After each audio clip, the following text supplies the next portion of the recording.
नहीं बजाते, इसके पास नहीं फिर भी बजा रहा है, तो चलो इसका सत्कार करें हम। हाँ चलो ताली बजाएंगे।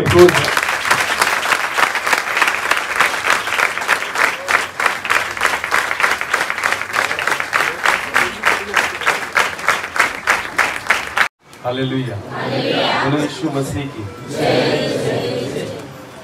मैं विश्वास करता हूँ कि आज हमारे बीच में परमेश्वर है। आमीन। हाँ, और अगर परमेश्वर है तो वो आज हमसे बात करेंगे। कितने लोग विश्वास करते हैं? विश्वास करें कि खुदा हमसे बात करे। आमीन। हाँ, मेरे नाम को भी भूल जाओ, मुझे भी भूल जाओ, और खुदा की आवाज को सुनो। आमीन। क्योंकि बोलने वाला मैं नहीं, बोलने वाला परमेश्वर है, और जब परमेश्वर बोलता है ना, कुछ नया होता है। हालेलुया। हमारे जीवन में कुछ नया होगा। आमीन। बोलो मेरे पीछे बोलना, आज मेरे जीवन में कुछ नया होगा, क्योंकि परमेश्वर मुझसे बात करेगा। हालेलुया। बस विश्वास करें कि आज परमेश्वर हमसे बात करेगा। आमीन। हाँ, एक छोटी सी प्रार्थना करेंगे और सीधा हम परमेश्वर के वचन की ओर जाएं। अपनी आंखों को बंद करें, हम प्रार्थना करें। सर्वशक्तिमान जीवित पिता, हम आपको धन्यवाद देते हैं प्रभु जी, एक सुंदर अवसर आपने हमें दिया कि हम आपके चरणों के पास आए और आपकी आराधना करें, आपकी महिमा करें। प्रभु यीशु राजा, मैं धन्यवाद देता हूँ इस सुंदर संगति के लिए प्रभु, और मैं विश्वास करता हूँ कि आप हमारे बीच में हो, आपकी आत्मा की उपस्थिति हमारे बीच में है, और इसलिए प्रभु जी हम आपका आदर करते हैं, हम आपको महिमा देते हैं, हम आपके चरणों के पास खुद को झुकाते हैं प्रभु, लीन और नम्र हो जाते हैं पिता। और मैं प्रार्थना करता हूँ, हम आपकी आवाज को सुनना चाहते हैं प्रभु जी। आप हमारे हृदय को खोल दीजिए प्रभु जी, हमारी समझ को आप खोल दीजिए पिता। आज उन बातों को समझने के लिए आप हमें सहायता और मदद कीजिए प्रभु जी, जो आज तक हमारे चित्त से बाहर थी, हमारे मन से बाहर थी, हमारे पहुंच से बाहर थी। मैं प्रार्थना करता हूँ उन गहरी बातों को समझने के लिए जो हमारे पहुंच से बाहर थी प्रभु जी, आज उन बातों को आप हमारी ओर भेजे प्रभु। हाँ, हमारे हृदय में भेजे पिता, और आने वाला वचन हम सभी के जीवन के लिए आशीष का कारण बने। पवित्र आत्मा के द्वारा मुझे और जितने लोग सुन रहे हैं, हर एक व्यक्ति को आप नियंत्रित कीजिए। मैं घटूं, आप ही बढ़े, और आपके पवित्र नाम की महिमा होने पाए, ऐसा होने दीजिए। सारा आदर महिमा जलाल आप ही को देते हुए प्रार्थना प्रभु यीशु मसीह आपके सामर्थी और जीवित नाम से मांगते हैं। आमीन। आओ एक वचन को हम निकालें। मत्ती रचित सुसमाचार उसका 7 अध्याय। मत्ती रचित सुसमाचार उसका 7 अध्याय और 14 पद को हम पढ़ेंगे। 14 वचन मैं चाहता हूं कि पहले हम गुजराती में पढ़े, उसके बाद हम हिंदी में पढ़ेंगे। मत्ती रचित सुसमाचार उसका 7 अध्याय और वचन 14। पहले गुजराती बाइबल अगर किसी के पास है तो पढ़े, उसके बाद हम हिंदी में पढ़ेंगे। 14 वचन, 7 और 14। मत्ती 7 और 14। हाँ हाँ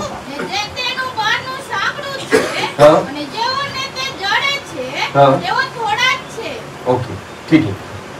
गुजराती में इतना क्लियर नहीं है वचन, पर हिंदी में अच्छा लिखा है। चलो हिंदी में पढ़ेंगे। हाँ। क्योंकि सकेत है वो फाटक, वचन ऐसा कहता है, क्योंकि सकेत है वो फाटक और कठिन है वो मार्ग, और कठिन है वो मार्ग। ध्यान देकर सुनना, वचन कहता है सकेत। सकेत का मतलब क्या होता है? गुजराती में क्या है? साकड़ो। इसका मतलब छोटा ना, छोटा यानी कद में छोटा नहीं, पर सकेत का मतलब होता है जो दरवाजा बहुत कम चौड़ा है। समझ में आ रहा है? उसको सकेत कहा जाता है। तो वचन कहता है सकेत है वो फाटक और कठिन है वो मार्ग, कठिन है वो मार्ग जो जीवन को पहुंचाता है, जो जीवन को पहुंचाता है। आमीन। जीवन की तरफ जाने वाला जो मार्ग है ना, वचन कहता है वो फाटक भी सकेत है और मार्ग कैसा है? कठिन। बोलो कैसा है? तो जीवन की ओर जाना है तो मार्ग कैसा है? बोलो कठिन। बोलो कैसा? कठिन। ध्यान देकर सुनना, हमें कौन सी चीजें अच्छी लगती है, आसान या कठिन? हम कौन सी चीजों को ढूंढते हैं, जो आसान है या जो कठिन है? आसान है। बराबर है ना? मनुष्य का स्वभाव है, मनुष्य कभी भी कठिन चीजों की ओर नहीं जाता, वो आसानी ढूंढता है। क्या ढूंढता है? मुझे एक बात बताइए, पहले जब हमारे पास गाड़ी वगैरह कुछ नहीं थी, बहुत साल पहले, तो अगर आहवा जाना था तो हम कैसे जाते थे? पैदल। बोलो कैसे जाते थे? पैदल जाना आसान था या मुश्किल था? कठिन था ना? पर पैदल जाना शरीर के लिए अच्छा था या घातक था? अच्छा था ना? ध्यान देकर सुनना, कठिन था पर फिर भी शरीर के लिए वो अच्छा था। ध्यान देकर सुने, अभी हमारे पास क्या आ गई? मोटरसाइकिल। बोलो क्या आ गई? अभी भी हम हवा जाते हैं पर मोटरसाइकिल पर जाते हैं, तो क्या शरीर जो है वो पहले जैसा तंदुरुस्त है? नहीं। क्यों? क्योंकि हमने क्या छोड़ दिया? चलना। बोलो क्या कुछ छोड़ दिया? तो मोटरसाइकिल से एक फायदा तो हुआ कि कठिन जो था वो आसान बन गया। क्या बन गया? पर उसका फायदा हुआ या मुझे नुकसान हुआ? बोलो बोलो, फायदा हुआ या नुकसान हुआ? ध्यान देकर सुनो, बहुत बार कठिन चीजें हमें बहुत बड़ा फायदा देती है, पर आसान चीजें हमें नुकसान पहुंचाती है। बोलो क्या पहुंचाती है? अभी ध्यान देकर सुनो, पैदल चलना जो होता है वो सुरक्षित होता है या घातक होता है? सुरक्षित। बोलो क्या होता है? अगर पैदल चलते चलते आप गिर गए तो चोट नहीं लगेगी, चोट नहीं लगेगी ज्यादा। समझो आप मोटरसाइकिल पर चले, क्योंकि हमने खुद को आसान कर दिया। बोलो क्या कर दिया? पैदल चलने को हमने आसान कर दिया तो मोटरसाइकिल ले ली। अगर मोटरसाइकिल पर से गिरे तो कम लगेगा या ज्यादा? ओके। उसके बाद 4 व्हीलर ले ली तो उससे भी बेहतर है, मोटरसाइकिल से भी बेहतर। 4 व्हीलर का अगर जोर से एक्सीडेंट हो गया तो कम लगेगा या मोटरसाइकिल से भी ज्यादा? मोटरसाइकिल से भी। यानी खुद को जितना आसान चीजों में लेकर जाओगे ना, आपको पता है उतना धोखे में रहोगे। समझ में आ रहा है? आसान चीजें आपको खुशी देती है पर वो आपको सुरक्षित नहीं रखती, वो आपको और असुरक्षित करती है। समझ में आ रहा है? जैसे पैदल चलना सुरक्षित है और मेरे लिए अच्छा भी है, पर मोटरसाइकिल पर चलना थोड़ा घातक है, मुझे ज्यादा लग सकता है। मैं 4 व्हीलर पर जब जाता हूं ना, आसान है, पर अगर एक्सीडेंट हुआ ना तो मुझे और ज्यादा खतरा बढ़ेगा। उसके बाद एरोप्लेन। बोलो क्या है? मनुष्य ने ना हवाई जहाज भी खोज निकाला कि अभी तो मैं चलना भी नहीं चाहता, रेलवे पर भी नहीं जाना चाहता, जमीन पर रहना ही नहीं चाहता, मैं क्या करना चाहता हूँ? उड़ना। बोलो क्या करना चाहता हूँ? तो उड़ना उससे भी आसान है। हालेलुया। समझ में आ रहा है? पिछले दिनों में हम एक जगह पर गए थे, अगर रेलवे से गए ना उस जगह पर, रेलवे से तो 36 घंटे लगते हैं। कितने घंटे? 36 घंटे रेलवे से अगर गए। हम एरोप्लेन से जब गए थे ना 2.5 घंटे लगे। 2 घंटे। कितने? 2 घंटे में पहुंच गए। और रेलवे से कितने घंटे लगते हैं? 36 घंटे। तो आसान हुआ ना? आसान हुआ ना? विमान से जाना क्या है? पर मुझे एक बात बताइए, अगर विमान का कुछ हुआ तो मोटरसाइकिल से बच सकते हो, 4 व्हीलर से भी बच सकते, रेलवे में भी शायद बच जाओगे। उसका क्या है? अगर वहां पर कुछ हुआ, बचने की गारंटी है नहीं। पर आसान बहुत है ना? इतना आसान है कि 36 घंटे का जो प्रवास है ना, हम केवल 2.5 घंटे में कर देते हैं। पर आपको पता है अगर वहां कुछ हो गई गड़बड़ तो आपको पता है उधर से ही ऊपर निकल जाओगे। नीचे आने के कोई चांस, हॉस्पिटल तक जाने की कोई चांस नहीं है, कुछ भी नहीं। आपको पता है जितनी आसान चीजें खुद के लिए आप लोगे ना, उतना आप धोखे में रहोगे और सुरक्षित रहोगे। आमीन। मनुष्य ने आसान चीजों को पकड़ते पकड़ते खुद को धोखे में ला रखा है। हालेलुया। क्योंकि यह मनुष्य का स्वभाव है कि मनुष्य कठिन चीजों की ओर नहीं जाना चाहता, मनुष्य आसान चीजों को ढूंढना चाहता है। हालेलुया। पर वचन कहता है कि जीवन का मार्ग कठिन है। बोलो क्या है? अगर मैं आत्मिक जीवन में आसान आत्मिक जीवन जीना चाहता हूं, आप जीवन तक नहीं पहुंच पाओगे। पर जो व्यक्ति आत्मिक जीवन में युद्ध करता है, प्रार्थना करता है, तकलीफ सहन करता है, जो उपवास करता है, जो कठिनाई से जाता है, विश्वास रखिए आप जीवन की ओर जा रहे हैं। हालेलुया। क्योंकि परमेश्वर जीवन कभी भी आसानी से नहीं देगा, कठिन मार्ग से ही जाना होगा, सकरे मार्ग से ही गुजरना होगा। हालेलुया। बाइबल में एक इतना सुंदर उदाहरण है, हम उस उदाहरण को देखेंगे। चलो एक वचन को निकालें। यूहन्ना रचित सुसमाचार उसका 9 अध्याय, यूहन्ना रचित सुसमाचार उसका 9 अध्याय और वचन 1 से लेकर आगे पढ़ेंगे। यूहन्ना 9 और वचन 1 से लेकर आगे हिंदी में पढ़ेंगे। हाँ। जाते हुए उसने एक मनुष्य को देखा। प्रभु यीशु मसीह रास्ते से जा रहा था और उसकी दृष्टि एक मनुष्य पर पड़ी जो जन्म से अंधा था। जो जन्म से अंधा था। ध्यान देकर सुने, यहां पर ऐसी घटना है कि यहां पर जो अंधा व्यक्ति है ना, वो यीशु के पास नहीं आया है। यीशु उसके पास गया है। समझ में आ रहा है? बाइबल को आप पढ़े, मत्ती रचित सुसमाचार, मरकुस, लूका, यूहन्ना, बीमार लोग यीशु के पास आते थे। समझ में आ रहा है? 12 साल से जिसको लहू बहने की बीमारी थी, वो स्त्री जो थी ना, वो बहन यीशु के पास आई। 10 कोढ़ी यीशु के पास आए। समझ में आ रहा है? एक अंधे, 2 अंधे व्यक्ति बैठे थे, वो चिल्लाए और उन्होंने कहा, हे यीशु हम पर दया कर। वो यीशु के पास आए। जक्कई यीशु मसीह के पास आया। जिनको चमत्कार चाहिए था ना, वो हर व्यक्ति यीशु के पास आता था। जो मांगना चाहता था वो यीशु के पास आता था। जिनको आसानी से चाहिए था वो यीशु के पास आता था। पर आपको पता है, ये बीमार व्यक्ति, ये अंधा व्यक्ति ऐसा है कि ये यीशु के पास नहीं गया। आपको पता है, यीशु उसके पास आया है। हालेलुया। एक रास्ते से यीशु जा रहा था, उसकी नजर एक अंधे पर पड़ी। हाँ, उसके चेलों ने उससे पूछा। जब चेलों ने और यीशु ने उसको देखा तो चेलों ने यीशु मसीह से पूछा, हे रब्बी, हे गुरुजी, किसने पाप किया था कि यह अंधा जन्मा? किसके कारण, किसके पाप के कारण ये व्यक्ति ऐसे अंधा जन्मा है? हाँ, इस मनुष्य ने या इसके माता पिता ने? ये शायद पापी होगा या इसके माँ बाप पापी हो गए, इसलिए ये अंधा पैदा हुआ है। हाँ, यीशु ने उत्तर अभी दिया, ध्यान देकर सुने। यीशु ने उत्तर दिया, न तो इसने पाप किया था, न तो उसने पाप किया है, न इसके माता पिता न ने, इसके माता पिता ने पाप किया है, परंतु यह इसलिए हुआ कि परमेश्वर के काम उसमें प्रकट हो। परमेश्वर के काम उसमें प्रकट हो। आमीन। आपको पता है ये अंधा क्यों था? इसको चंगाई मिले इसलिए नहीं, पर खुदा के काम उसमें प्रकट हो इसलिए वो अंधा था। हालेलुया। उसके जीवन के द्वारा परमेश्वर को महिमा मिले इसलिए वो अंधा था। उसके जीवन के द्वारा लोग गवाही सुने इसलिए वो अंधा था। हर व्यक्ति जो बीमारी से चंगा होता है प्रभु का गवाह नहीं बनता।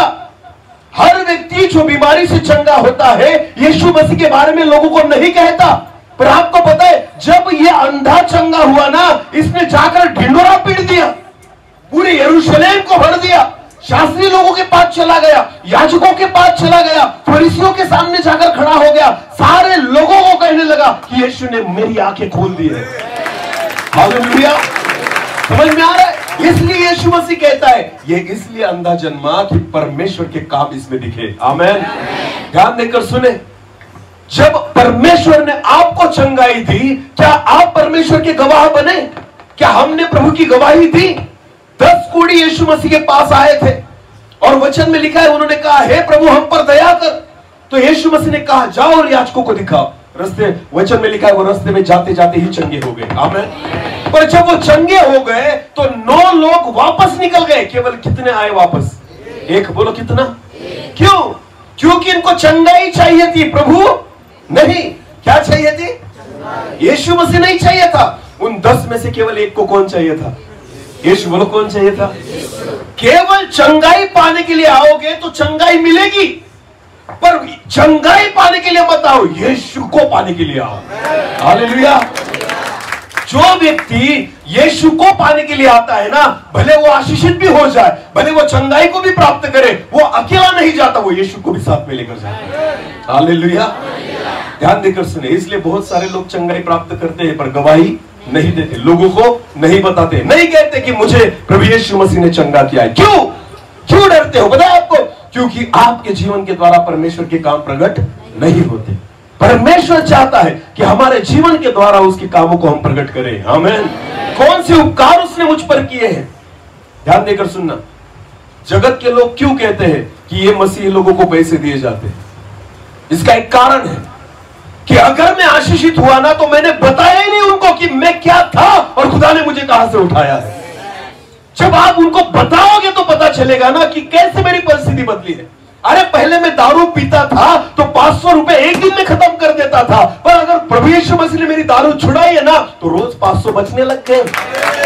आमीन। रोज मेरे 500 रुपए बचने लग गए तो मैं कंगाल नहीं होऊंगा, उसके बाद में तो धनी बनने वाला हूं। हालेलुया। पहले जो पैसे मैं दवाखाने में गवाता था, यीशु मसीह मिलने के बाद मुझे उसने चंगाई दे दी और वो सारे पैसे मेरे बच गए, तो मैं तो कंगाल होने वाला नहीं, तो मैं धनी बन गया हूं। हालेलुया। ये हमारी गवाही हम देते हैं तो लोगों को समझता और उनका लगता है इसकी परिस्थिति क्यों बदली, क्योंकि इनको क्या मिला है? पैसा। बोलो क्या मिला है? गलती उनकी नहीं, गलती हमारी है, क्योंकि हम यीशु मसीह के गवाह नहीं बनते। उसके कामों को प्रकट करो। आमीन। उसने मेरे लिए क्या किया है? धर्म नहीं बदला, मेरी जात नहीं बदली, मेरा समाज नहीं बदला, उसने मेरे जीवन को बदला। हालेलुया। प्रभु यीशु मसीह ने मेरे जीवन को जो बदला है ना, उसकी गवाही लोगों को दो। आमीन। अरे मैं बताना चाहता हूं, पैसे देकर लोग सुधरते नहीं, बिगड़ते हैं। समझ में आ रहा है? फुकट के पैसे अगर मिले ना तो लोग कभी सुधरते नहीं। पहले गाउठी पीता था, अभी तो इंग्लिश पीऊंगा, क्योंकि पैसे कैसे मिले हैं? फुकट के। बोलो कैसे मिले हैं? हाँ, या तो मेहनत की हम पीते हैं ना, बहुत सारे लोग तो मेहनत की भी पी जाते हैं, तो फुकट के मिले तो समझो क्या करेंगे। समझ में आ रहा है? तो लोग जो कहते हैं ना इनको पैसे मिले और इसलिए ये प्रभु यीशु मसीह में आ गया, अरे बाबा पैसे मिलने से कौन बदला है? पैसे मिलने से कौन सुधरता है? पैसे मिलने से कौन दारू छोड़ता है? पैसे मिलने से कौन तंबाकू छोड़ता है? पहले तो हम गाउटी पीते थे, अब तो अंग्रेजी पीना चाहिए था। फिर अगर हमें पैसे मिले तो आपको पता है, हमें पैसे नहीं मिले, हमें यीशु मसीह मिल गया है। हालेलुया। हमें जीवन मिल गया है, हमारा जीवन बदल गया है। आमीन। हाँ, तो पैसे तो बचेंगे क्योंकि दारू छोड़ दी, पैसे तो बचेंगे क्योंकि जुगाड़ छोड़ दी, पैसे तो बचेंगे, गंदी आदतें छोड़ दी। आपको पता है, इसलिए हम आशीषित होते हैं। पर प्रॉब्लम यह है, हम गवाही देते, लोगों को बताते, उसके कामों को प्रकट करते नहीं, तो लोगों को कैसे पता चलेगा कि यीशु मसीह क्या है? आमीन। समझ में आ रहा है? तो प्रभु की इच्छा है कि हम लोगों को जाहिर करें। हालेलुया। कि क्यों मैं चर्च में जाता हूं, क्यों मैं यीशु मसीह पर विश्वास लाता हूं, क्यों मैंने प्रभु यीशु मसीह पर ईमान रखा है, क्योंकि उसने मेरे जीवन को बदला है, मेरे परिवार को बदला है, मेरी आदतों को बदला है, मेरे स्वभाव को बदला है, मेरी सारी गंदी चीजों को निकाल दिया है। हालेलुया। जो आपके सामने खड़ा व्यक्ति है ना, जो मैं खाने पीने वाला व्यक्ति था, तंबाकू खाता था, दारू पीता था, सिगरेट पीता था, आपको पता है जिस व्यक्ति के हाथ में पहले दारू की बोतल रहती थी, आज उसके हाथ में बाइबल दे दिया है प्रभु ने। हालेलुया। हालेलुया। अब इस बाइबल से खुद भी पीता और दूसरों को भी पिलाता हूं। आमीन। आपको पता है ये बाइबल ऐसी चीज है, अगर कोई पी जाए ना तो मरेगा नहीं, जिंदा हो जाएगा। हालेलुया। पहले मेरे हाथ में जो बोतल थी ना, उससे मैं खुद को भी मार रहा था और दूसरों को भी मार रहा था, पर आज खुदा ने ऐसे जल को दे दिया है ना कि अगर खुद भी पीता हूं तो भी जिंदगी मिलती है और दूसरों को भी देता हूं, उनमें भी जिंदगी मिलती है। हालेलुया। ये गवाही होनी चाहिए। आमीन। तब लोगों को समझ में आए क्यों प्रभु यीशु मसीह पर विश्वास करते हैं, क्यों चर्च में जाते हैं। अरे भाई, रात की इतनी अच्छी नींद आती है, क्यों? क्योंकि मुझे कौन मिल गया? अभी चिंता नहीं रही, निराशा नहीं रही, क्योंकि मुझे कौन मिल गया? हाँ, पहले मेरे चेहरे से ही मैं गरीब दिखता था, पर अब चेहरा ही खुदा ने ऐसा कर दिया है कि लगता है राजा का बेटा है। हालेलुया। पहले भिखारियों का लगता था, अब खुदा का बेटा लगने लग गया हूँ। आमीन। तो लोगों को तो लगता ही है कि बाबा कुछ ना कुछ तो हुआ है। अरे हुआ है, हमें जिंदा परमेश्वर मिल गया है। आमीन। समझ में आ रहा है? हाँ, तो मायूस करके, तो आपने मुंह को मायूस करके मत बैठो। हालेलुया। परमेश्वर ने उसकी रोशनी को हम पर उतारा है। आमीन। अभी हम किसी मनुष्य के नहीं, हम खुदा के बेटे हैं। और खुदा के बेटे कंगाल, खुदा के बेटे निराश, खुदा के बेटे बीमार, खुदा के बेटे अशांत नहीं रहते। खुदा के बेटे खुदा के समान दूसरों को आशीषित करते हैं। हालेलुया। मसीही लोग आशीष पाने वाले लोग नहीं, मसीही लोग आशीष देने वाले लोग होते हैं। हालेलुया। ध्यान देकर सुने, ये हमारी पहचान, ये हमारी गवाही है। आमीन। हम केवल आशीषों को पाने वाले नहीं, हम आशीषों को देने वाले लोग हैं। हाँ, समझ में आ रहा है? इसलिए तो देश के लिए भी प्रार्थना करते हैं, हमारे राज्य के लिए भी प्रार्थना करते हैं, हमारे लोगों के लिए भी प्रार्थना करते हैं, हर समाज के लिए प्रार्थना करते हैं। क्यों? क्योंकि हमें प्रभु ने लेना नहीं, देना सिखाया। हालेलुया। तो जो अच्छा है, जो हमारे पास है, देंगे। आमीन। यही हमारी सेवा है। हालेलुया। यही हमारी गवाही है और यही हमारी पहचान है। आमीन। तो यीशु मसीह के गवाह बनो। आमीन। जब आप उसके गवाह बनोगे ना, तो लोगों को पता चलेगा यीशु है कौन। हालेलुया। हाँ, आप उसके कामों को प्रकट करना है। बोलो क्या करना है? उसके कामों को प्रकट करना है। यीशु मसीह ने कहा, यह अंधा इसलिए नहीं जन्मा क्योंकि यह पापी है, उसके माँ बाप पापी है, नहीं, तो वचन में लिखा है इसके जीवन के द्वारा परमेश्वर के काम प्रकट हो, इसलिए यह ऐसा जन्मा है। आमीन। ध्यान देकर सुनिए, आगे पढ़ना उस वचन को। जिसने मुझे भेजा है, यीशु मसीह कहता है जिसने मुझे भेजा है, हमें उसके काम दिन ही दिन में करना अवश्य है। हाँ आगे, वह रात आने वाली है, वो रात आने वाली है जिसमें कोई काम नहीं कर सकता। हाँ। जब तक मैं जगत में हूँ तब तक जगत की ज्योति हूँ। यीशु कहता है जब तक मैं जगत में हूँ जगत की ज्योति हूँ। यह कहकर उसने भूमि पर थूका। अभी ध्यान देकर सुने, देखो मुझे एक बात बताइए, ये पूरे वचन में अंधे व्यक्ति ने यीशु से कहा कि मुझे दृष्टि चाहिए? अरे बोलो ना, नहीं। मुझे चंगा कर दे प्रभु, कहा उसने? कौन कर रहा है? कौन उसके पास आया? चेलों से कौन बात कर रहा है? उसको चंगा कौन करना चाहता है? ध्यान देकर सुने, बहुत बार हम मांगते हैं फिर मिलता है, पर जब प्रभु हमसे प्यार करता है ना, उसको पता है ये मेरा काम करेगा, तो आपको पता है मांगना नहीं पड़ता, वो खुद देकर जाता है। हालेलुया। जिसके बारे में परमेश्वर को पता है कि ये जाएगा और मेरे कामों को जाहिर करेगा, परमेश्वर उसको बिना मांगे दे देता है। हालेलुया। क्योंकि यीशु मसीह को पता था ये जो व्यक्ति है ना, जो आज अंधा है, अगर इसकी आंखों को मैंने खोल दिया ना, तो ये यहां पर बैठने वाला नहीं, ये चारों ओर जाकर सुसमाचार का प्रचार करेगा। आमीन। तो ध्यान देकर सुने, मांगने वाले नहीं, उसके नाम का प्रचार करने वाले बने। क्योंकि जब आप खुदा को ऊंचा करेंगे, परमेश्वर आपको आशीषित करेगा। आमीन। समझ में आ रहा है? हालेलुया। बोलो यीशु मसीह की। समझ में आ रहा है? यही काम हमारा है। ध्यान देकर सुने, यीशु मसीह ने क्या किया? वचन में लिखा, फिर उस वचन को पढ़ना, थूका। यह कहकर उसने भूमि पर थूका। यीशु मसीह उस अंधे के पास आया। अभी देखो क्या हो रहा है, ध्यान देकर सुने। जिसे यीशु चंगाई देता है, जिसे खुद प्रभु यीशु मसीह चंगा करना चाहता है, जिसके जीवन के द्वारा खुदा उसके कामों को प्रकट करना चाहता है ना, उसको चंगाई ऐसे नहीं मिलती कि जा बेटा हाथ रख दिया और तू चंगा हो गया। समझ में आ रहा है? तूने वस्त्रों को छू लिया और तू चंगा हो गया, जाओ याजकों को दिखाओ तू चंगा हो जाएगा। नहीं, जिनके जीवन के द्वारा प्रभु उसके कामों को प्रकट करना चाहता है, जिन्हें प्रभु चंगाई देना चाहता है, वो ऐसी आसान तरीके से नहीं देता। हालेलुया। ध्यान देकर सुने, परमेश्वर की ओर से मिलने वाली हर एक चीज आपको आसानी से नहीं मिलेगी, कठिन रास्ते से ही जाना होगा। हालेलुया। समझ में आ रहा है? परमेश्वर ने दाऊद से कहा, दाऊद मैं तुझे इजराइल का क्या बनाना चाहता हूँ? राजा। बोलो क्या बनाना चाहता हूँ? दाऊद के मन में लड्डू फूटे होंगे। हालेलुया। अरे वाह, शमूएल आया है मुझे क्या करने के लिए? अभिषेक करने के लिए। तो आज अभिषेक किया, कल जाके मैं क्या बन जाऊंगा? अरे कल से ज्यादा टेंशन शुरू हो गया। आपको पता है, जिस दिन दाऊद ने अभिषेक को पाया ना, दूसरे दिन से उसके जीवन में ज्यादा तकलीफें शुरू हो गई। क्यों? क्योंकि खुदा उसे राजा बनाने के लिए कठिन मार्ग से ले जा रहा था। हालेलुया। परमेश्वर जिन बातों को देता है ना, आसानी से नहीं, प्रभु हमें तैयार कर कर लेकर जाता है। हालेलुया। दाऊद का अभिषेक होने के बाद तुरंत परमेश्वर ने उसे गोलियत के सामने खड़ा कर दिया। किसके सामने? तो दाऊद सोचता होगा, हे प्रभु राजा बनने वाला था ना, ये क्या कर दिया तूने? हाँ? ये तो मुझे इतना बड़ा और मुझे वहां पर खड़ा कर दिया। प्रभु को पता है तुझे राजा बनना है ना, मैं अगर किसी को राजा बनाऊंगा ना, तो काम भी तो दिखने चाहिए। हालेलुया।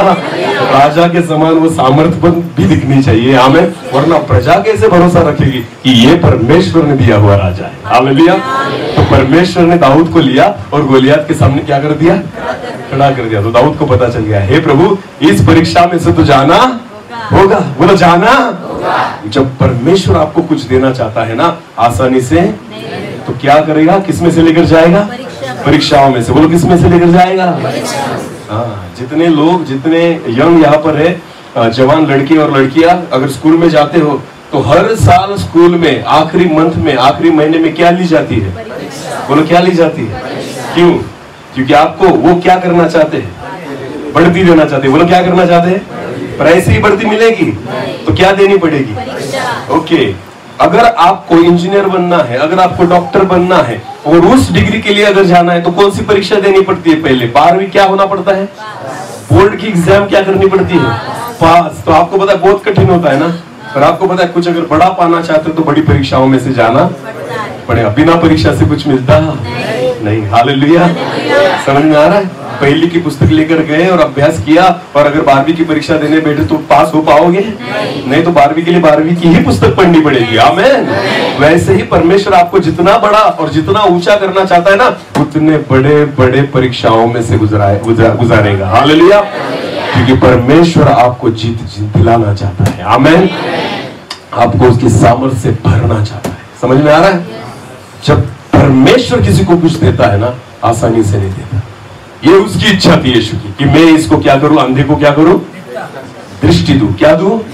ये देखे। ये अंधे की इच्छा नहीं थी।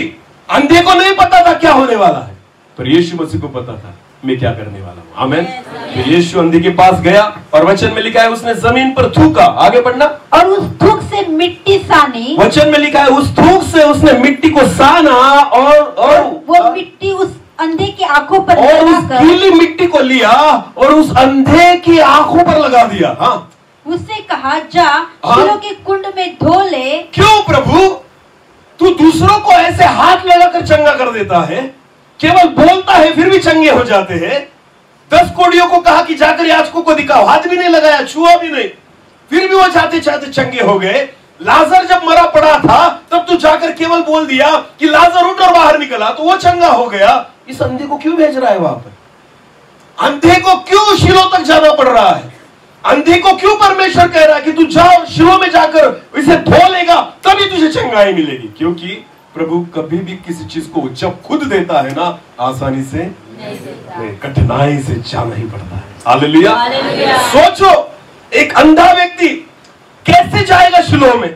एक अंधा व्यक्ति कैसे ढूंढेगा उस कुंड को? एक अंधा व्यक्ति कैसे जाएगा उस पानी तक? आपको पता है प्रभु चाहता है कि अगर मैं तुम्हें कुछ देना चाहता हूं ना, तो अपनी चंगाई को तुम्हें खुद ढूंढना होगा। हालेलुया। आसानी से अगर किसी का हाथ मैंने रख दिया ना, ये परमेश्वर ने दी हुई चंगाई नहीं है, ये उस दास ने दी हुई चंगाई है। पर चंगाई खुद को पाना उसे कहते हैं कि उस अंधे के समान मुझे दिखता नहीं है कहां पर है, पर फिर भी मैं ढूंढ कर लेकर आता हूं और मेरी चंगाई को मैं खुद पाता हूं। हालेलुया। अंधे को उसकी चंगाई खुद ढूंढनी पड़ी। आमेन। अंधे को उसकी आंखें खुद ढूंढनी पड़ी। हालेलुया। प्रभु ने कहा जा और शिलोह में जाकर धो। आमेन। आसानी से नहीं, कठिनाई से ही जाना पड़ेगा। हालेलुया। शॉर्टकट कभी भी हमें स्वर्ग तक नहीं पहुंचाएगा। आमेन। क्योंकि वचन में लिखा है मार्ग फाटक कैसा है? सकेत, सकरा है ना। फाटक सकेत है और मार्ग कठिन है। बोलो मार्ग कहा जाने का? स्वर्ग की और जीवन की ओर। आमेन। और इसलिए मनुष्य जो है ना, आत्मिक जीवन में भी आसान चीजें ढूंढता है। बोलो कौन सी चीजें ढूंढता है? मैं क्यों प्रार्थना करूं? पास्टर कर रहे हैं ना।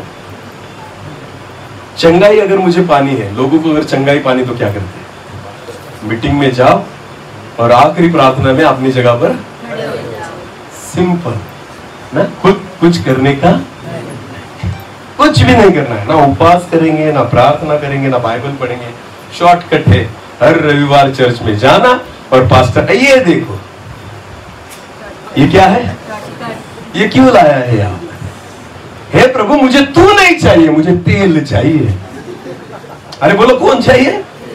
यीशु तुझे कहां रखूंगा? इसे तो रख दूंगा कहीं पर भी। घर में इसके लिए जगह है पर यीशु के लिए जगह। लोग क्यों बोतल लेकर जाना चाहते हैं पता है आपको? इसमें कठिन कुछ भी नहीं है, सीधा निकालो यीशु रक्त जय, यीशु रक्त जय। फिर भी प्रार्थना कौन करेगा? पास्टर। इसके लिए भी खुद की प्रार्थना नहीं चलती। उनको लगता है पास्टर आप करो, क्योंकि मेरी नहीं सुनता।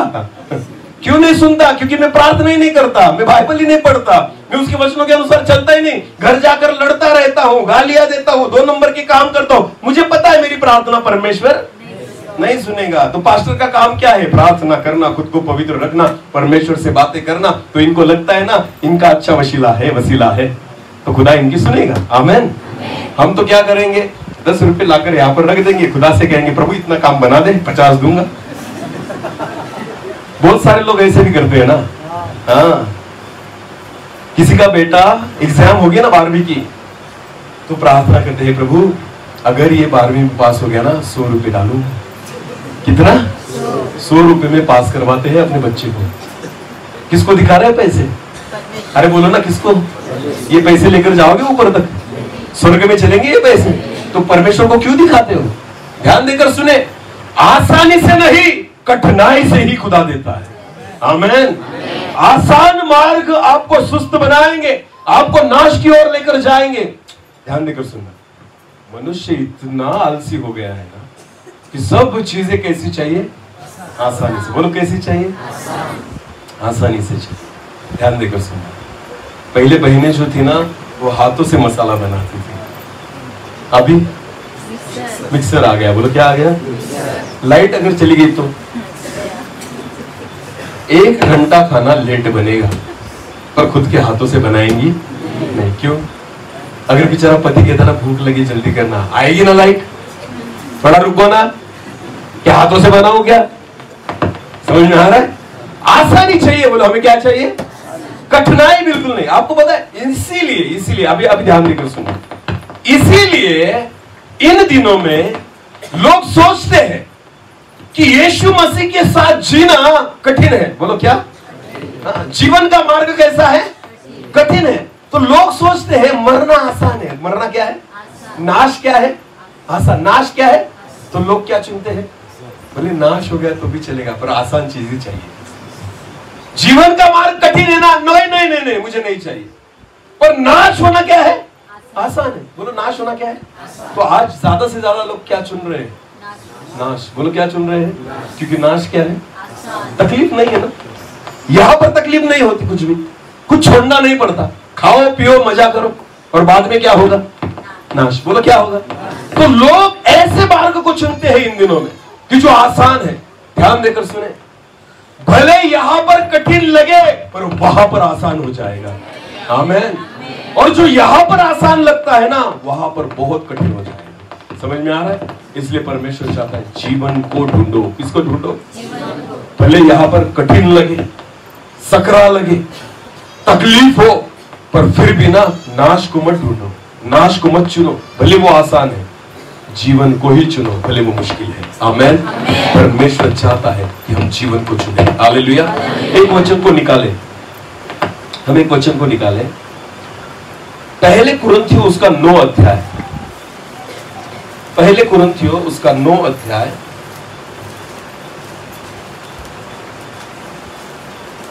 और वचन 24 को पढ़े। क्या तुम नहीं जानते? ध्यान देकर सुनना अभी इस वचन को। क्या तुम नहीं जानते? दौड़ में तो दौड़ते सभी है। दौड़ में, दौड़ पता है ना सबको? रनिंग करना पता है ना? वचन कहता है दौड़ में तो दौड़ते सभी है, परंतु इनाम एक ही ले जाता है। इनाम किसको मिलता है? केवल एक को। बोलो किसको मिलता है?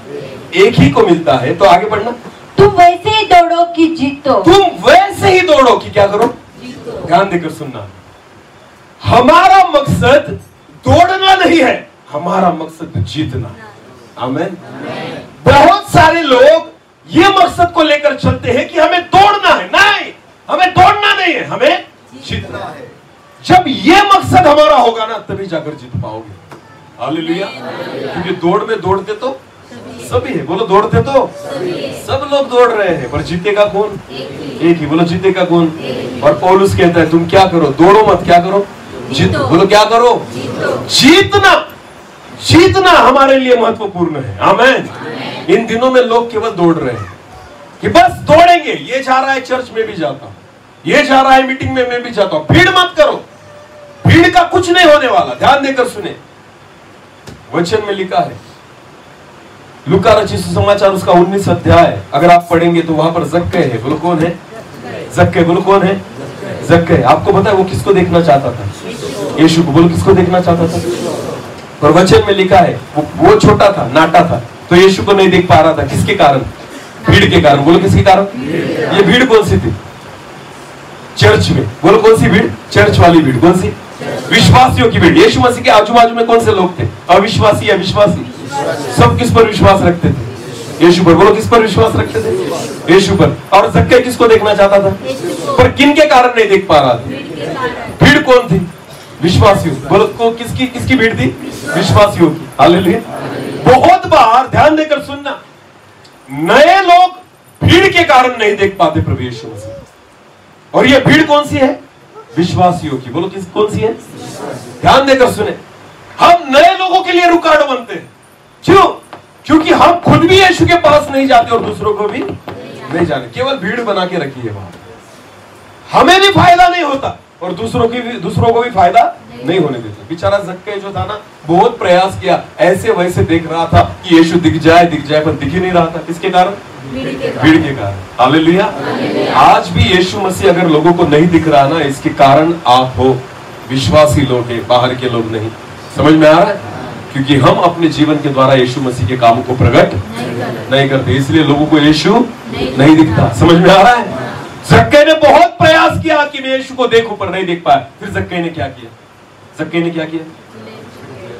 कहां पर चढ़ गया? पहले वो भीड़ में से बाहर निकला। कहां से बाहर निकला? अगर इनमें रहूंगा तो मैं भी नहीं देख पाऊंगा। हालेलुया। उसने क्या किया पता है जक्कई ने? मैं इनमें नहीं रहूंगा, मैं खुद को अलग कर दूंगा। किसके? भीड़ से। बोलो किससे? भीड़ जो करती है ना, वो मैं नहीं करूंगा। हालेलुया। ये केवल चर्च में आती है रविवार के दिन, बाकी कुछ नहीं करती। मैं वैसे नहीं करूंगा, मैं रविवार भी आऊंगा और रोज प्रार्थना करूंगा। हालेलुया। भीड़ को देखकर अपने आत्मिक जीवन को मत जिए। हालेलुया। लोग जो करते हैं ना, उनको देखकर अपने आत्मिक जीवन को न जिए, कुछ ना कुछ अलग करना होगा। हालेलुया। आसान नहीं, कठिन रास्तों को चुनो, तब जाकर जीवन तक पहुंचोगे। आमीन। समझ में आ रहा है? आसानी से कुछ भी नहीं मिलता, आसानी से कुछ भी नहीं मिलता। अगर जितना अच्छा चाहिए ना, आपको कठिन रास्तों से ही जाना होता है। हालेलुया। जक्कई को पता था अगर भीड़ के बीच में रहना तो यीशु को कभी नहीं देख पाऊंगा। तो जक्कई ने क्या किया? भीड़ में से बाहर निकला और कहां जाकर चढ़ा? गुलेर के पेड़ पर। उसको पता था भीड़ से थोड़ा ऊंचा उठना होगा। क्या करना होगा? भीड़ से थोड़ा मुझे क्या करना होगा? हाँ, इनसे मेरी आत्मिकता को मुझे ऊपर लेकर जाना होगा, तब जाकर मुझे कौन दिखेगा? कौन दिखेगा? भीड़ में से किसी के नाम को यीशु मसीह ने पुकारा, लिया। किसके नाम को लिया? जक्कई नीचे उतरा, क्योंकि आज मुझे तेरे घर आना है। क्यों? क्योंकि जक्कई ने खुद को भीड़ से क्या किया था? अलग किया था और ऊंचा किया था। बोलो क्या किया था? इसीलिए यीशु मसीह उसको देख पाया। आमीन। आज भी प्रभु यीशु मसीह की नजरें उन पर ही होती है जो आत्मिक जीवन में खुद को ऊंचा करते हैं। हालेलुया। 5 मिनट की प्रार्थना आपको ऊंचाई पर नहीं लेकर जाएगी। एक वचन पढ़ने से हम ऊंचाई पर नहीं जाएंगे। जब घंटों उसके साथ बैठेंगे ना, मैं विश्वास के साथ कहता हूं, खुदा की नजरें आपकी ओर आ जाएगी, क्योंकि आपके आत्मिक जीवन में ऊंचा होगा। हालेलुया। आत्मिक जीवन में उठ जाओगे और तब परमेश्वर की दृष्टि हमारे ऊपर आएगी। आमीन। जैसे जक्कई के ऊपर प्रभु यीशु मसीह की दृष्टि गई थी। समझ में आ रहा है?